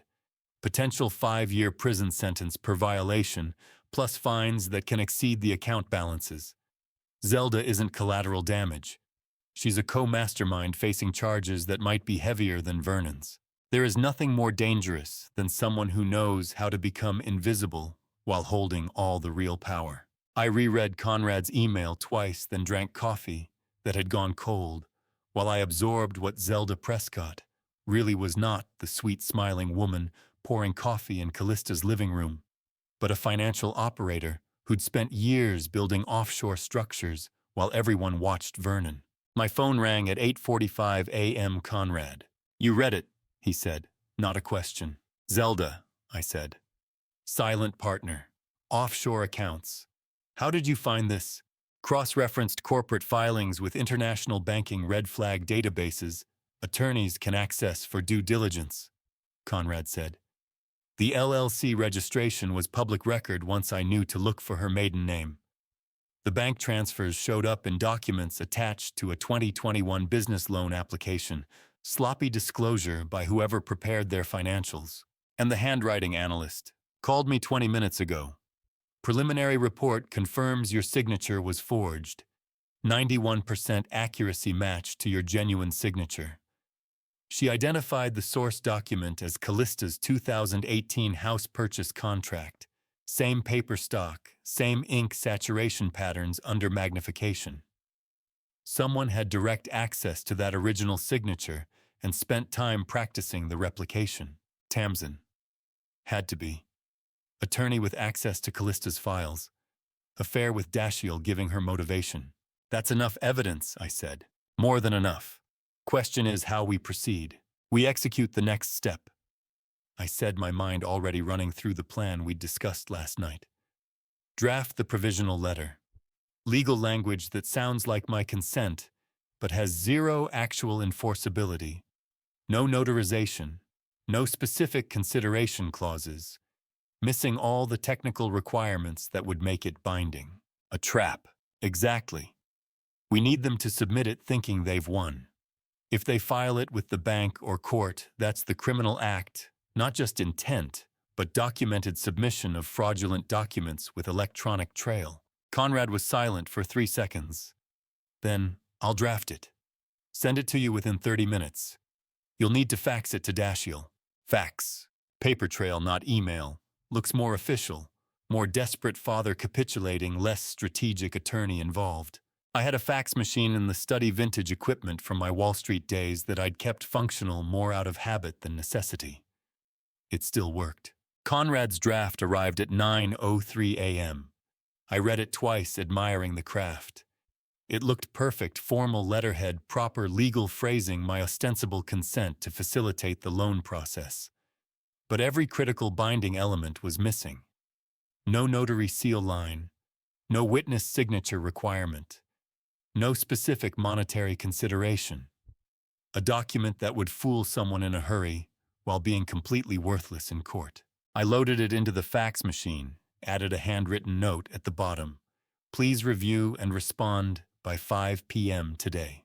The fax machine's transmission beep sounded like a starting gun the moment when hunters became prey, when defense shifted to offense, when the people who thought they'd cornered us discovered they'd actually walked into a box canyon with only one way out. This was the midpoint.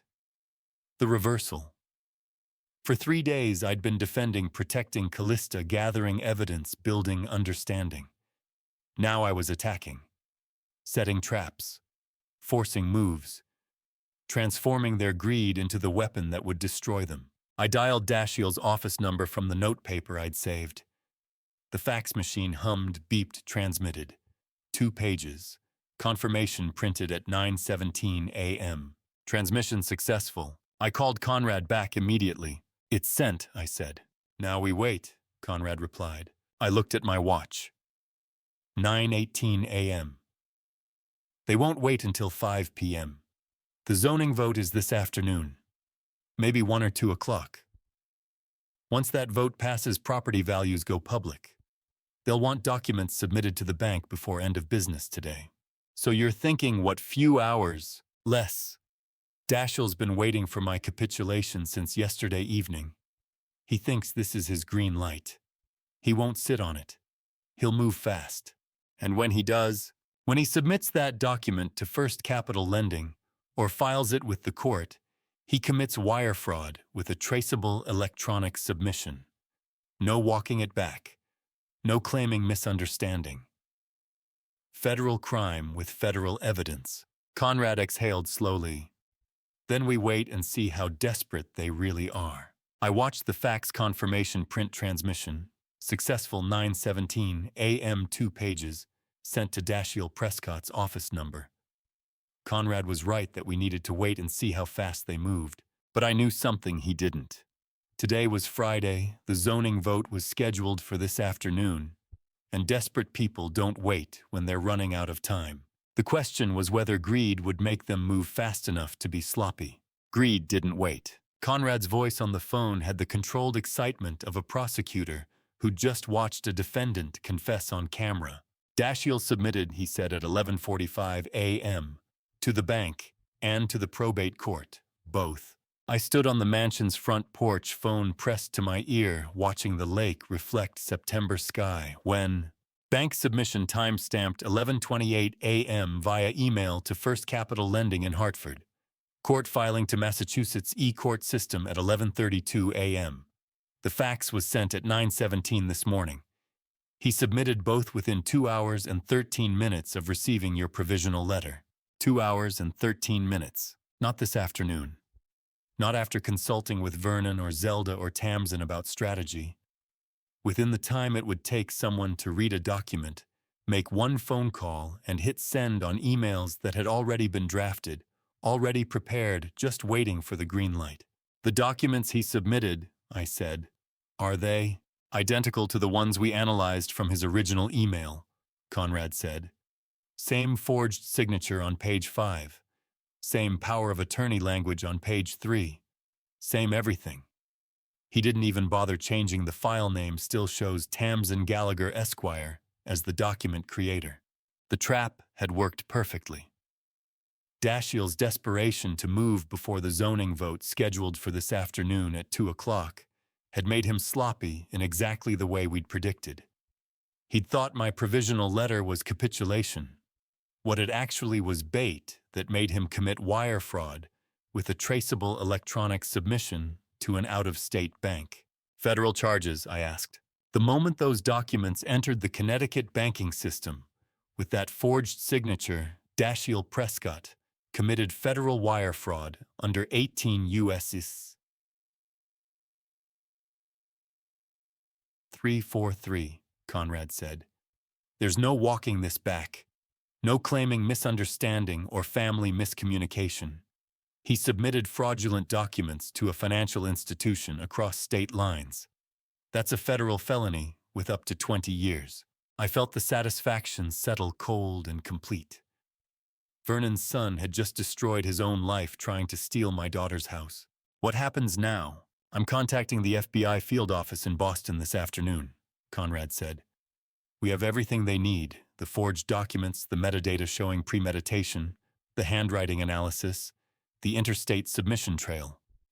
This moves beyond civil litigation into federal criminal territory. I walked to the porch railing looking out at the trees surrounding the property.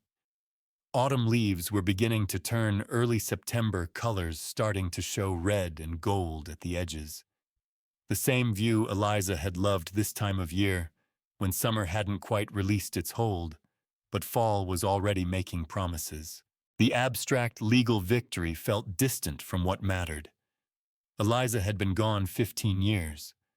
No amount of federal prosecution would bring her back or erase the fact that I'd spent 20 years in a small repair shop in Concord, while Vernon Prescott had spent them planning revenge through my daughter. There's something else, Conrad said, his voice shifting to a tone I'd learned meant complications. Something you need to see in person. Can you come to my office this afternoon? What is it? Better discussed face to face. And Conrad paused. I'm not the only one who wants to meet with you. Before I tell you about the FBI agent who'd been watching Vernon Prescott for 8 months without any of us knowing. Are you still with me? Comment. If you think Vernon planned this alone, or B, if you think there's someone else pulling strings. We haven't seen yet, and add one reason in 10 words or less. A quick note, what follows includes some recreated details for storytelling impact. But the pattern behind it is what matters. I arrived at Conrad's office in Boston at 3:25 p.m. The building was the same place where we'd handled Eliza's estate paperwork 15 years ago, old brick converted to modern law offices, conference rooms with windows overlooking the harbor. Conrad met me in the lobby. 3rd floor, conference room B. There's someone you need to meet. The woman who stood when I entered the conference room was maybe 45, wearing a dark suit with an FBI badge clipped to her belt. She extended her hand with the efficient movement of someone who'd done this enough times that formality became automatic. Mr. Harlan, I'm Special Agent Renee Sinclair, FBI Boston Field Office, she said. Thank you for coming in on short notice. I shook her hand and sat across from her at the conference table. Conrad took the seat beside me. Agent Sinclair has been investigating Vernon Prescott, Conrad said, for some time. 8 months, Renee said, opening a folder on the table. Federal investigation into money laundering activities across 4 states. We've been building a RICO case, Racketeer Influenced and Corrupt Organizations Act. Shell Corporation's fraudulent real estate transactions, systematic asset concealment. I looked at Conrad, then back at Renee. You've been investigating Vernon for 8 months, since January of this year, she confirmed. The investigation started with flagged transactions in Connecticut, expanded to Massachusetts, Rhode Island, and New York. Vernon Prescott has been running a sophisticated operation using legitimate business structures to launder what we believe are gambling debts and possibly other illegal proceeds. For the first time in 4 days, I understood that I wasn't fighting this alone. The federal government had been building a case parallel to mine, gathering evidence I'd never seen, watching patterns I'd only started to recognize. Your civil case, Renee continued, particularly the documents Dashiell Prescott submitted this morning, those provide something we've been missing. Direct evidence of fraud involving a financial institution. Wire fraud with clear interstate nexus. It's the piece that makes our RICO case prosecutable. She slid a document across the table. Federal grand jury subpoena. United States of America versus Vernon Prescott. Appearance date September 23, 2024, 9 a.m. Location Boston Federal Courthouse. We're moving forward with prosecution, Renee said.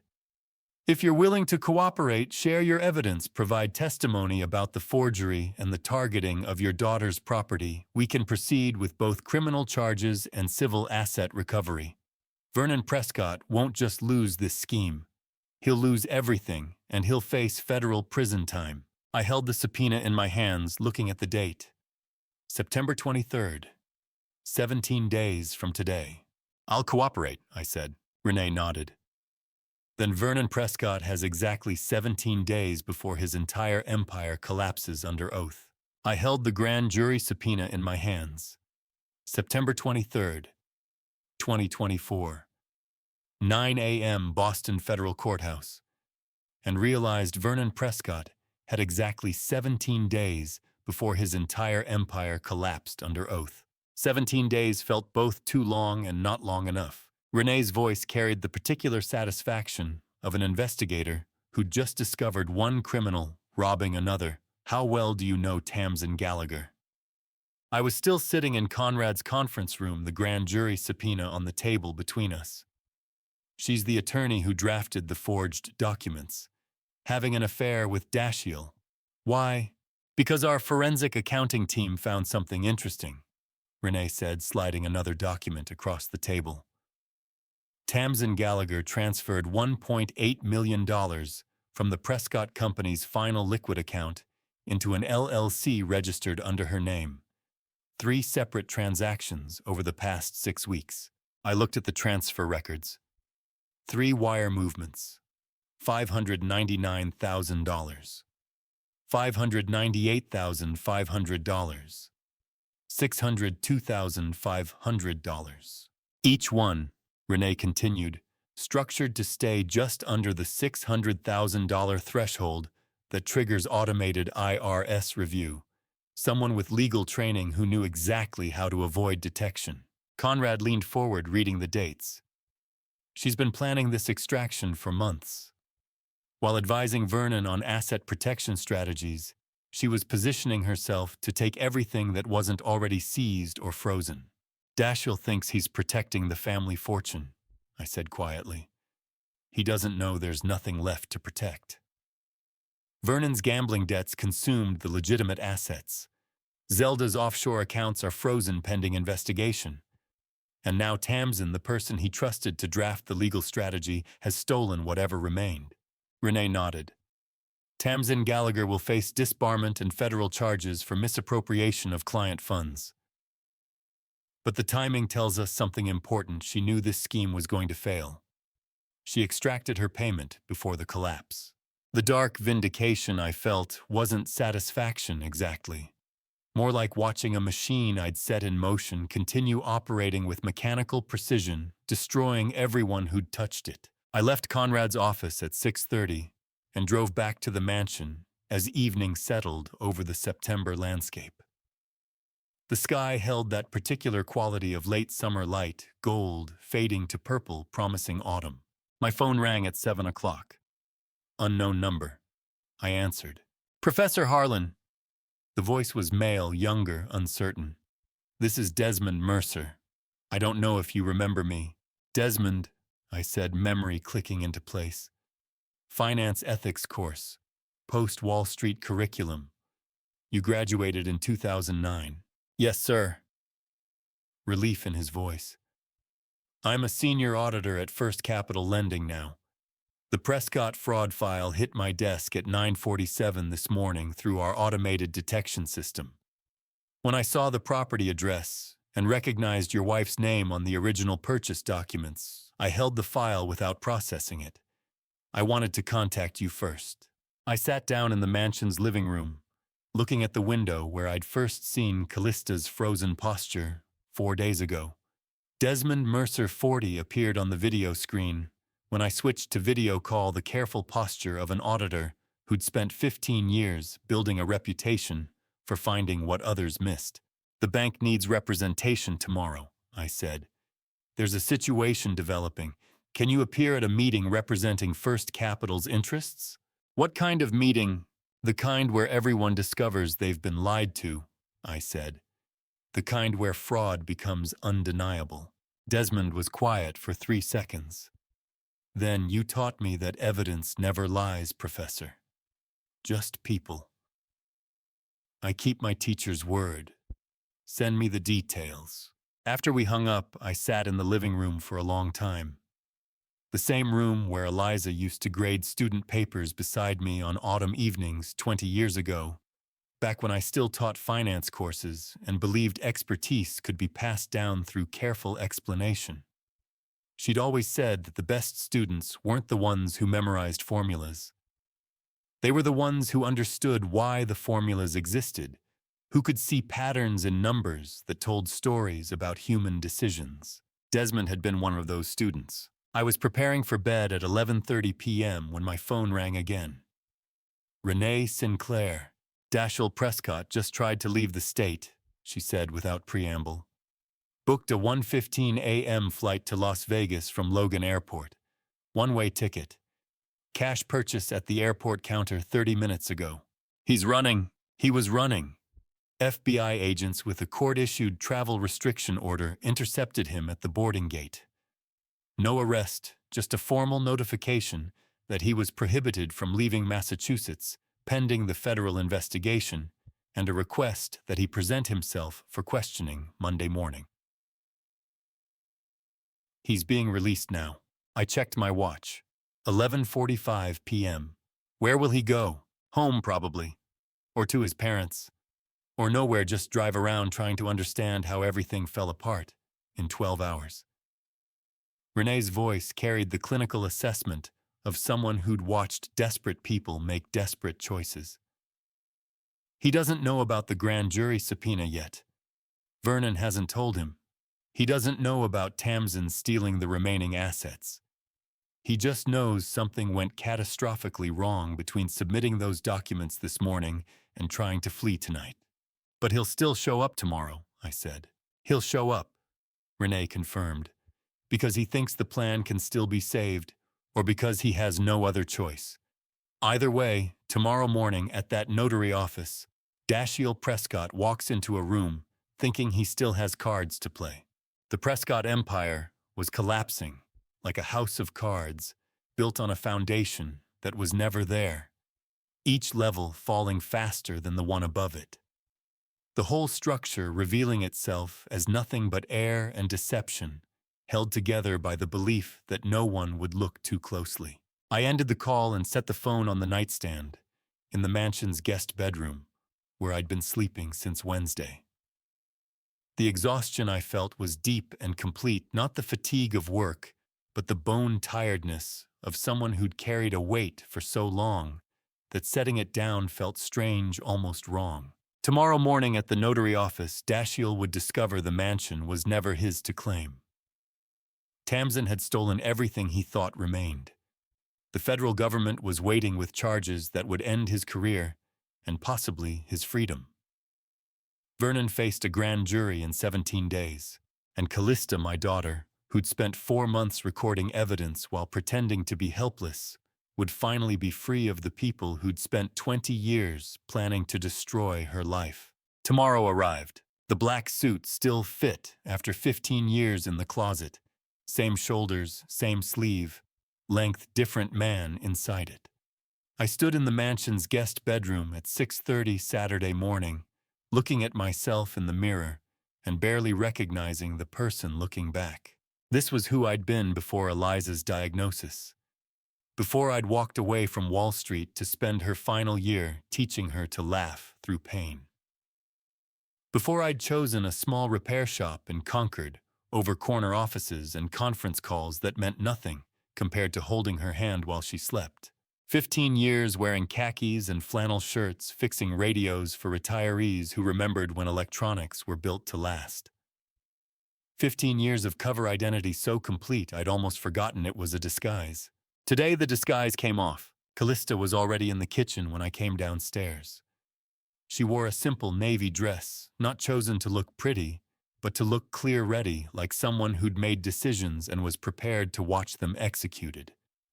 Her hair was pulled back. No jewelry except her mother's watch.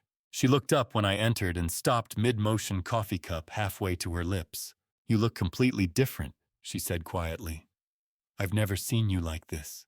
"This is who I was," I said, pouring my own coffee. "The rest was just a cover.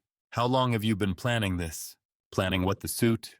Or everything else?" "Everything else." I sat across from her at the kitchen table. Morning light came through the windows, September sunshine that promised a clear day. "Since the moment I saw you frozen on that sofa 3 days ago.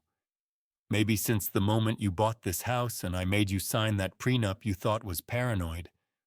Or maybe since 2004 when I fired Vernon Prescott and didn't think about him again until he walked through your door planning 20 years of revenge." Callista's hands wrapped around her coffee cup. "They won't recognize you. Vernon thinks he knows who's walking into that room this morning. He thinks he's meeting a tired old man who fixes radios and caves under family pressure." I sipped my coffee, which Callista had made strong the way I'd taught her when she was 10. "He's about to meet someone else entirely." We didn't talk much after that.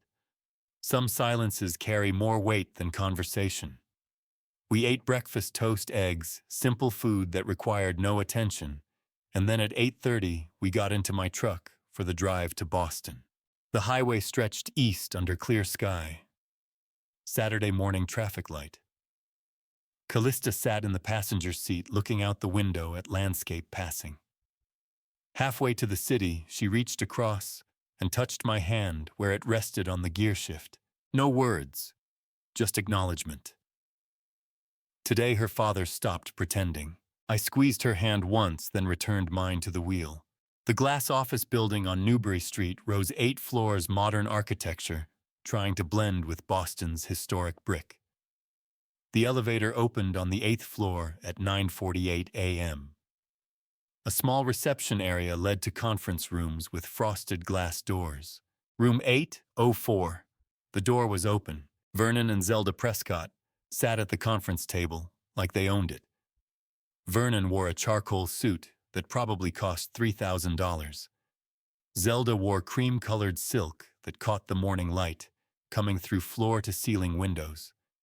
They sat with the relaxed confidence of people waiting to harvest what they'd planted, what they believed they'd won.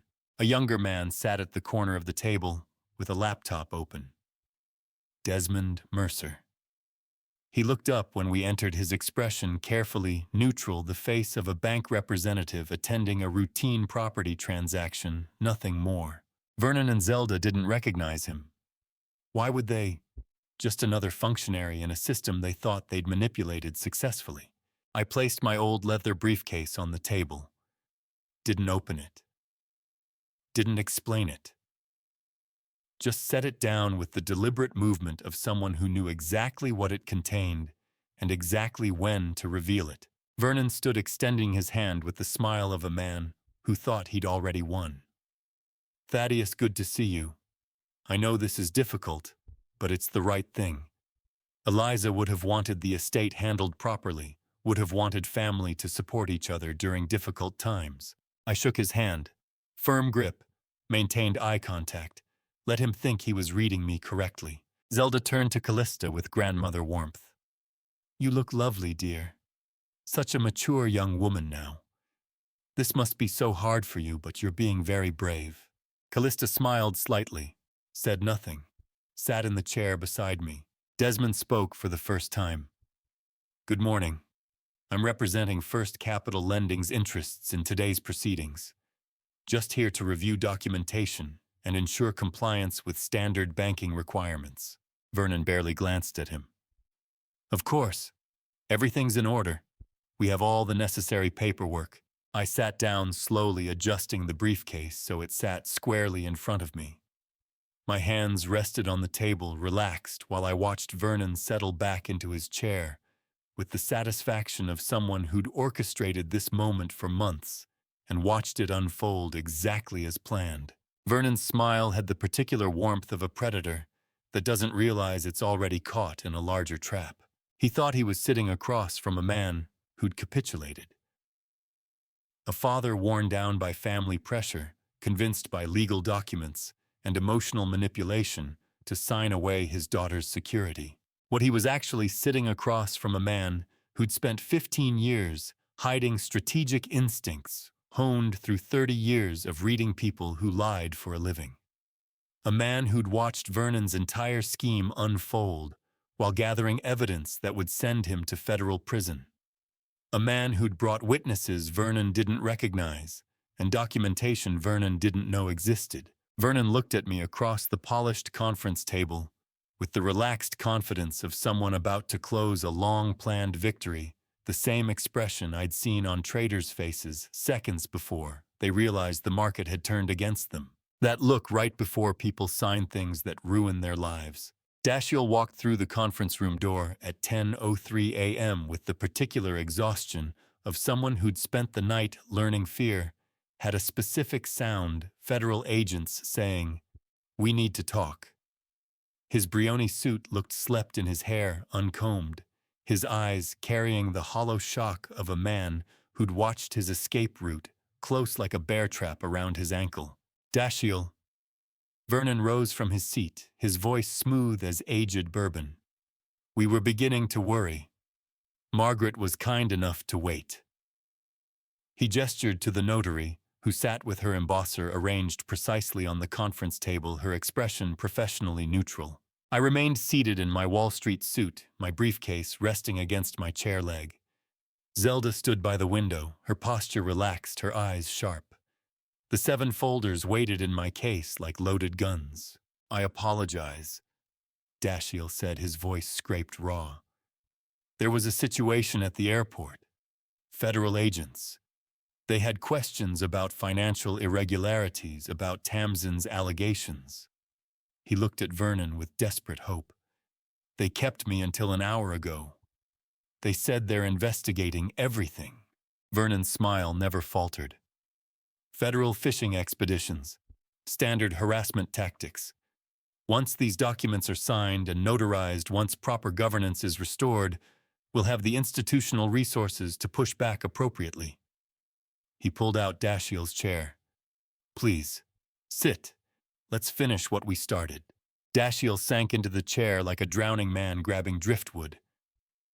Vernon opened his leather portfolio, extracting a sheaf of documents that represented the complete dismantling of my life's work.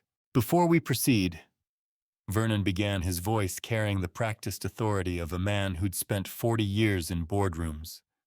I want to address the elephant in the room. Margaret, would you mind if I took a moment to put everyone's concerns to rest? Margaret Fletcher nodded. Of course.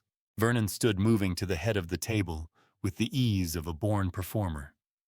For 20 minutes, he delivered a masterclass in corporate rhetoric. He painted Tamsin as a scorned lover, wielding fabricated evidence. He portrayed my sabbatical as cognitive decline masked by family loyalty. He framed the restructuring as necessary medicine, bitter but healing. He was magnificent, persuasive, utterly convincing. I let him finish. Let him build his cathedral of lies until every stone was mortared into place. Then I reached down and lifted my briefcase onto the table. "Vernon," I said quietly. "Before Margaret notarizes anything, I think everyone should see what I brought." The briefcase opened with a soft click. Inside 3 folders lay in precise order the evidence we had spent days building. I pulled out the first. "The forged power of attorney document," I said, setting it on the table. "Page 5. Your signature, Dashiell. And mine, except it isn't. A handwriting forensic examiner in Boston has confirmed it was forged by someone with access to the 2018 mansion purchase contract. 91% replication accuracy. That's federal forgery." Vernon's expression didn't shift. He'd prepared for this. Second folder. "Email metadata from the document Dashiell sent me Thursday evening," I continued. "Author Tamsin Gallagher Escrant's creation date, August 15th, 3 weeks before you walked through my daughter's door, claiming this was a spontaneous family visit. 3 weeks before you called it a temporary difficulty." A muscle in Vernon's jaw tightened. Third folder. "Wire transfer records," I said. "Documents submitted to First Capital Lending in Hartford, Connecticut at 11:28 a.m. yesterday morning. Time-stamped. Interstate. Federal wire fraud 18 U.S.C. Section 1343. I looked at Vernon directly. "And audio recordings, 47 of them, including one where you explain that the bank must not know the debt comes from gambling losses." The silence in the room had weight. "And from your own company records," I finished quietly. "Offshore accounts under Zy Morrison Holdings. Zelda's maiden name unreported to the IRS for 3 years. FBAR violations 31 U.S.C. Section 5314, federal felony, for each year."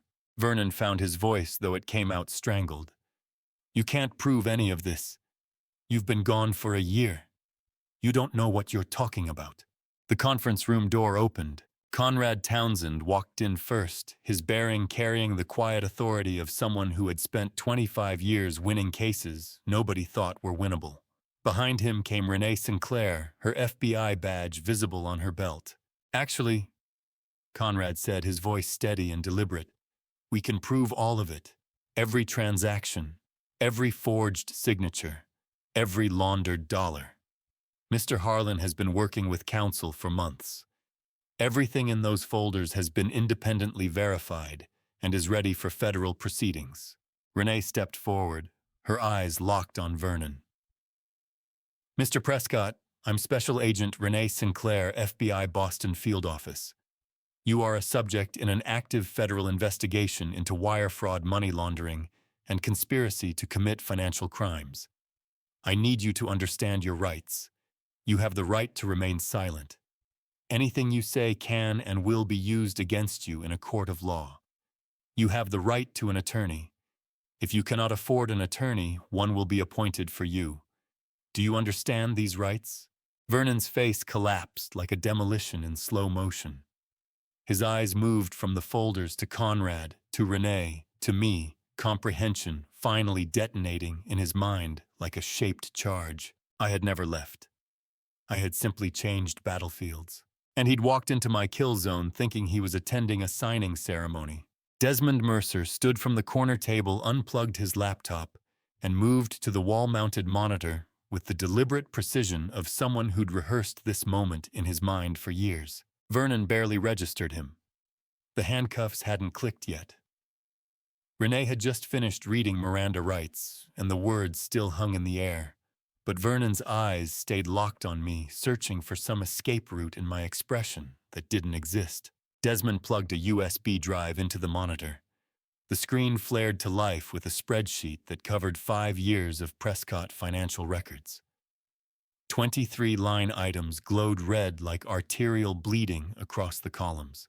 "Professor Harlan taught us that financial fraud leaves patterns," Desmond said, his voice carrying the same careful authority I remembered from his senior thesis defense 8 years ago. "Always. Here are 23 of yours across 5 years. Vernon's head snapped toward him. You can't just…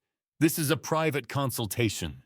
I'm senior auditor at First Capital Lending, Desmond said. He looked at me for half a second, recognition, respect, the particular pride of a student who'd taken the lesson to heart. Then back to Vernon. Before that, I was Mr. Harlan's student in financial ethics at Boston College. You applied for refinancing yesterday morning through Dashiell's submission. The application was flagged within 2 hours. The screen shifted.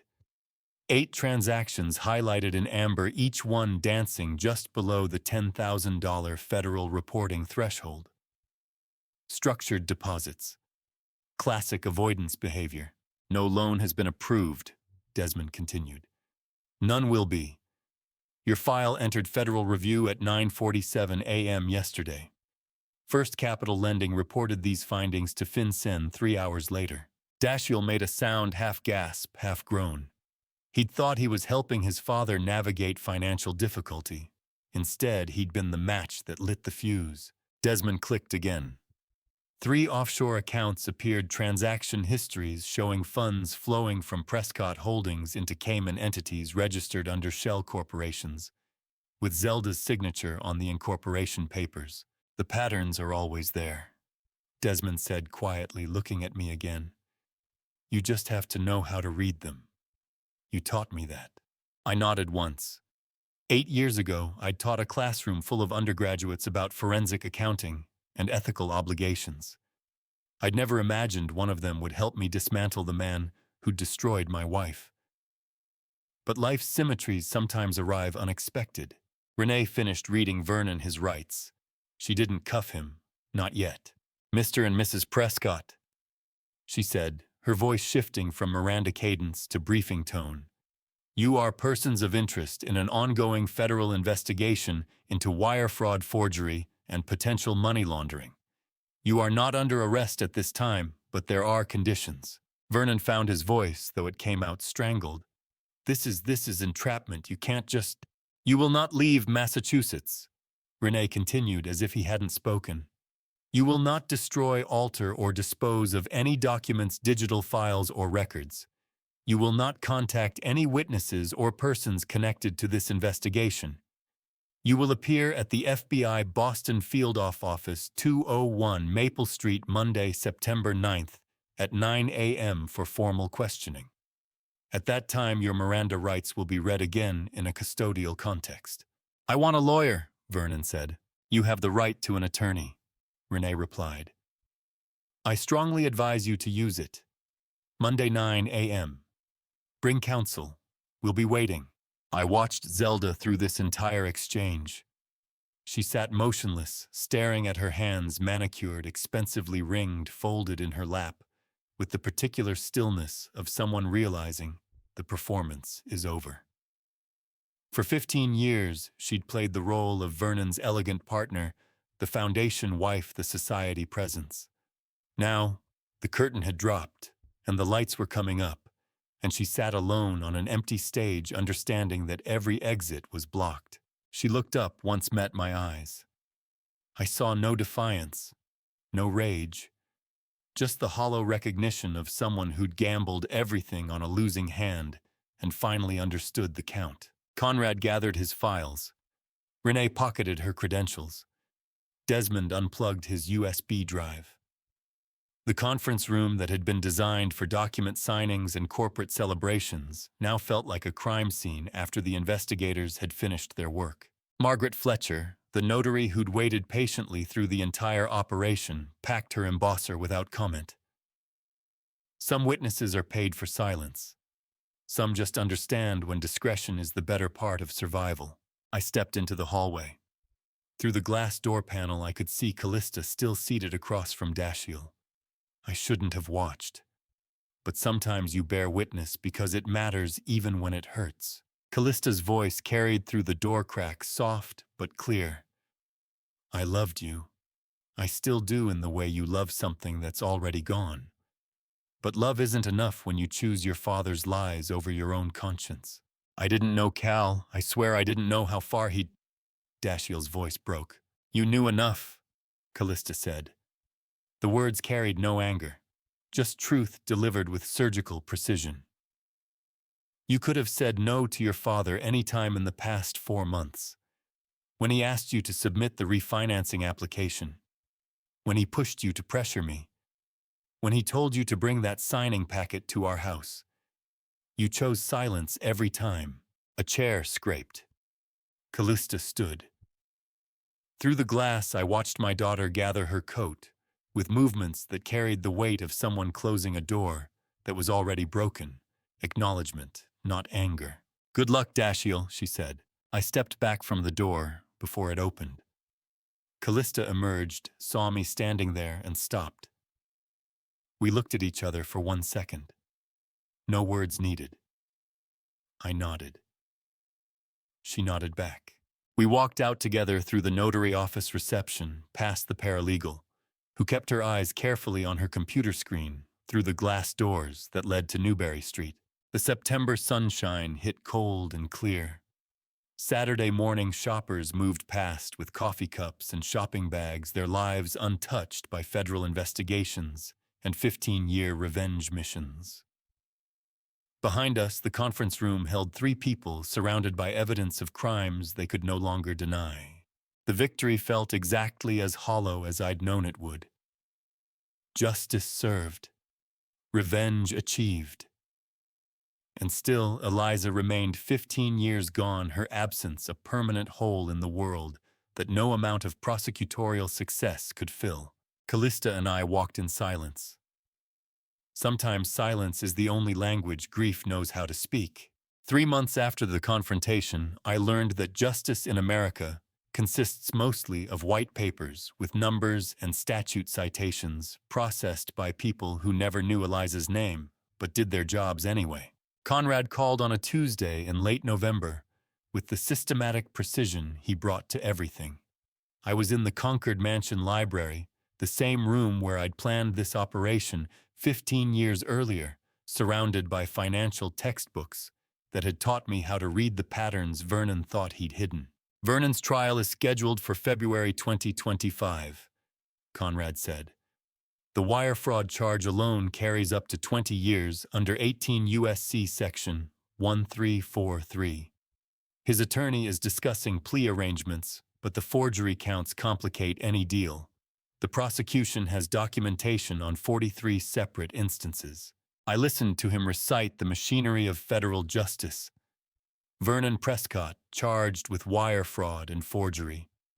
Federal felonies. His attorney had filed 3 motions to suppress evidence, all 3 denied.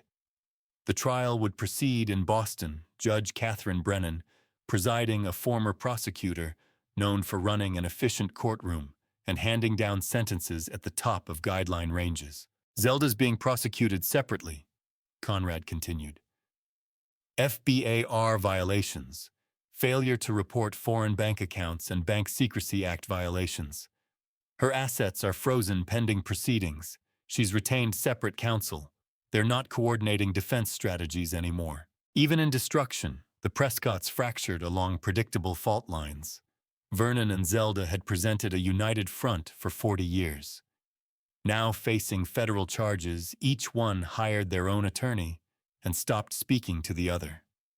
Partnership, it turned out, had always been performance. And Dashiell, I asked, aiding and abetting forgery. Lighter charge, but career-ending in the finance industry. Conrad's voice carried no satisfaction, just factual reporting. Bar exam applications ask about felony convictions. There's no coming back from this. His attorney is negotiating for probation and restitution in exchange for cooperation, but the conviction itself is inevitable. I thought about Dashiell at 28, standing in my foyer, asking permission to propose to Callista, his hands shaking slightly, because he understood the weight of what he was requesting. He'd seemed earnest then. Maybe he had been. Earnestness doesn't equal strength. Tamsin Gallagher was suspended on an emergency basis by the Massachusetts Board of Bar Overseers, Conrad said. Formal disbarment hearing scheduled for May 2025. The misappropriation of client funds charge she embezzled from Dashiell makes reinstatement effectively impossible, even if she avoids criminal prosecution. The Prescott Company closed quietly in late September. No announcement, no press release. The website went dark, the office lease terminated, the phone lines disconnected.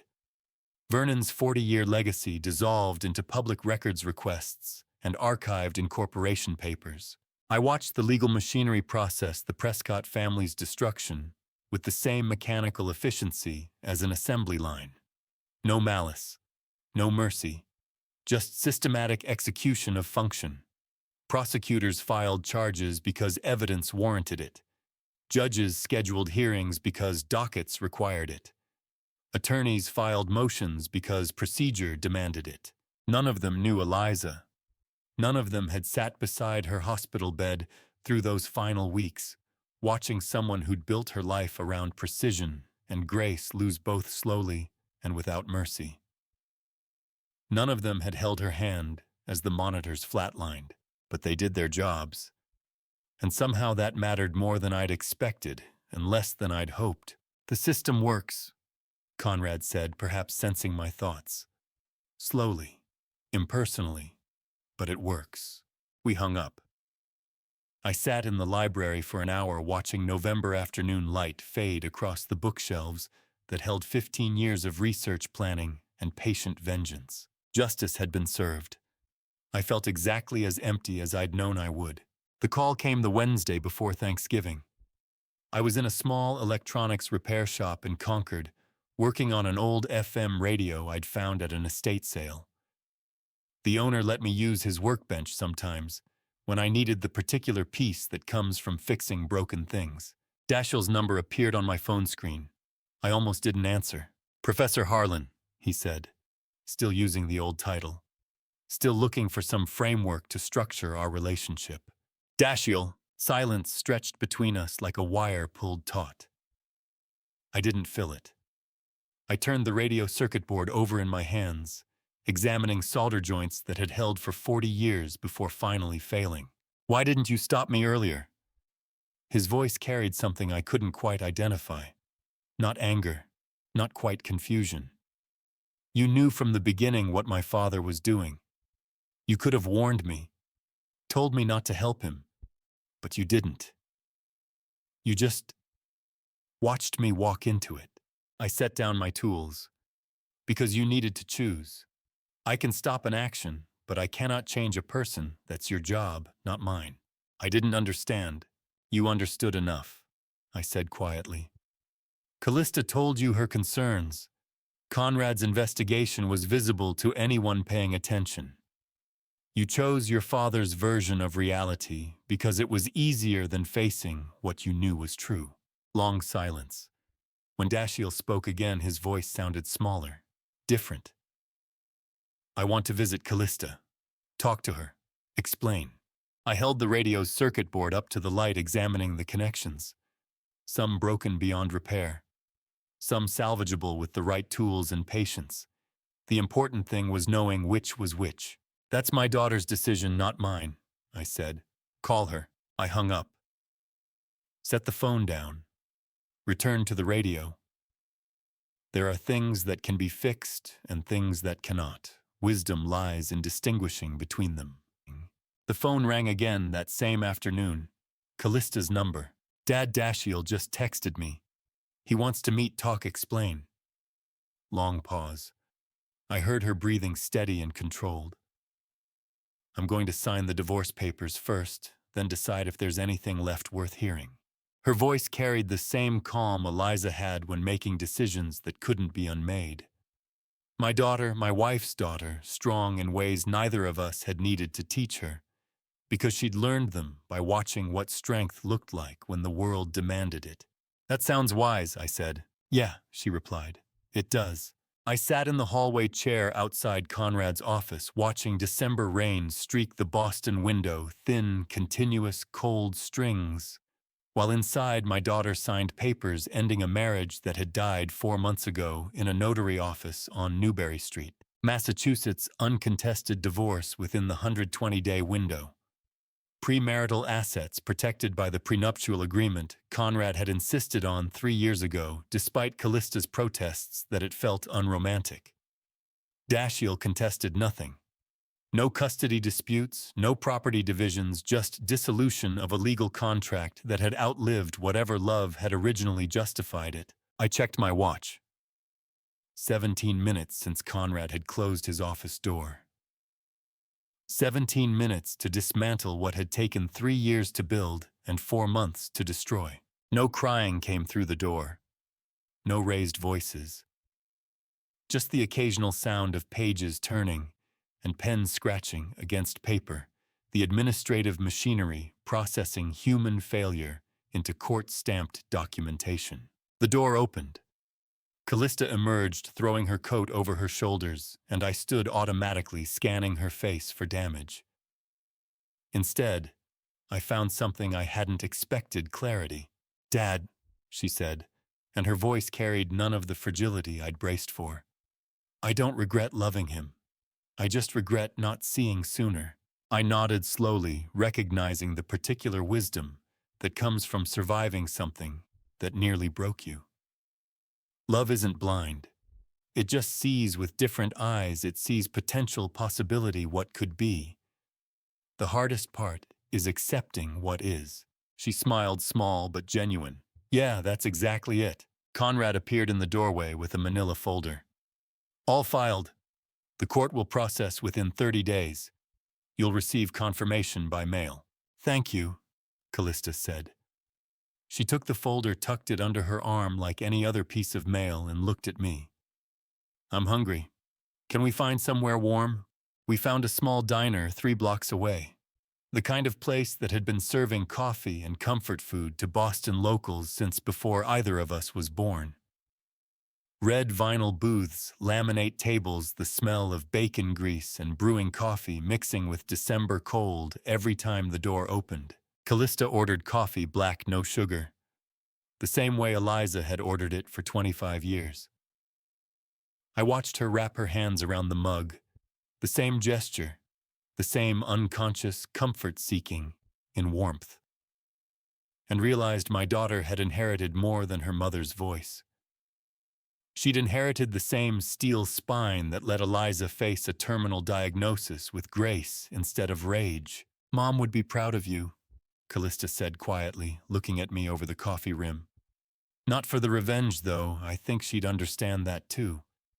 But for still knowing how to fix broken things after everything broke." I felt something catch in my throat. "I'm not sure I fixed anything that mattered." "You fixed what could be fixed," she said. "Vernon's in custody. Zelda's assets are frozen. Justice got served. And you're still here, you're still the same person who taught me how to solder circuit boards when I was 12. That's not nothing, Dad. We ate grilled cheese sandwiches and tomato soup like 2 ordinary people on an ordinary rainy Friday afternoon in December.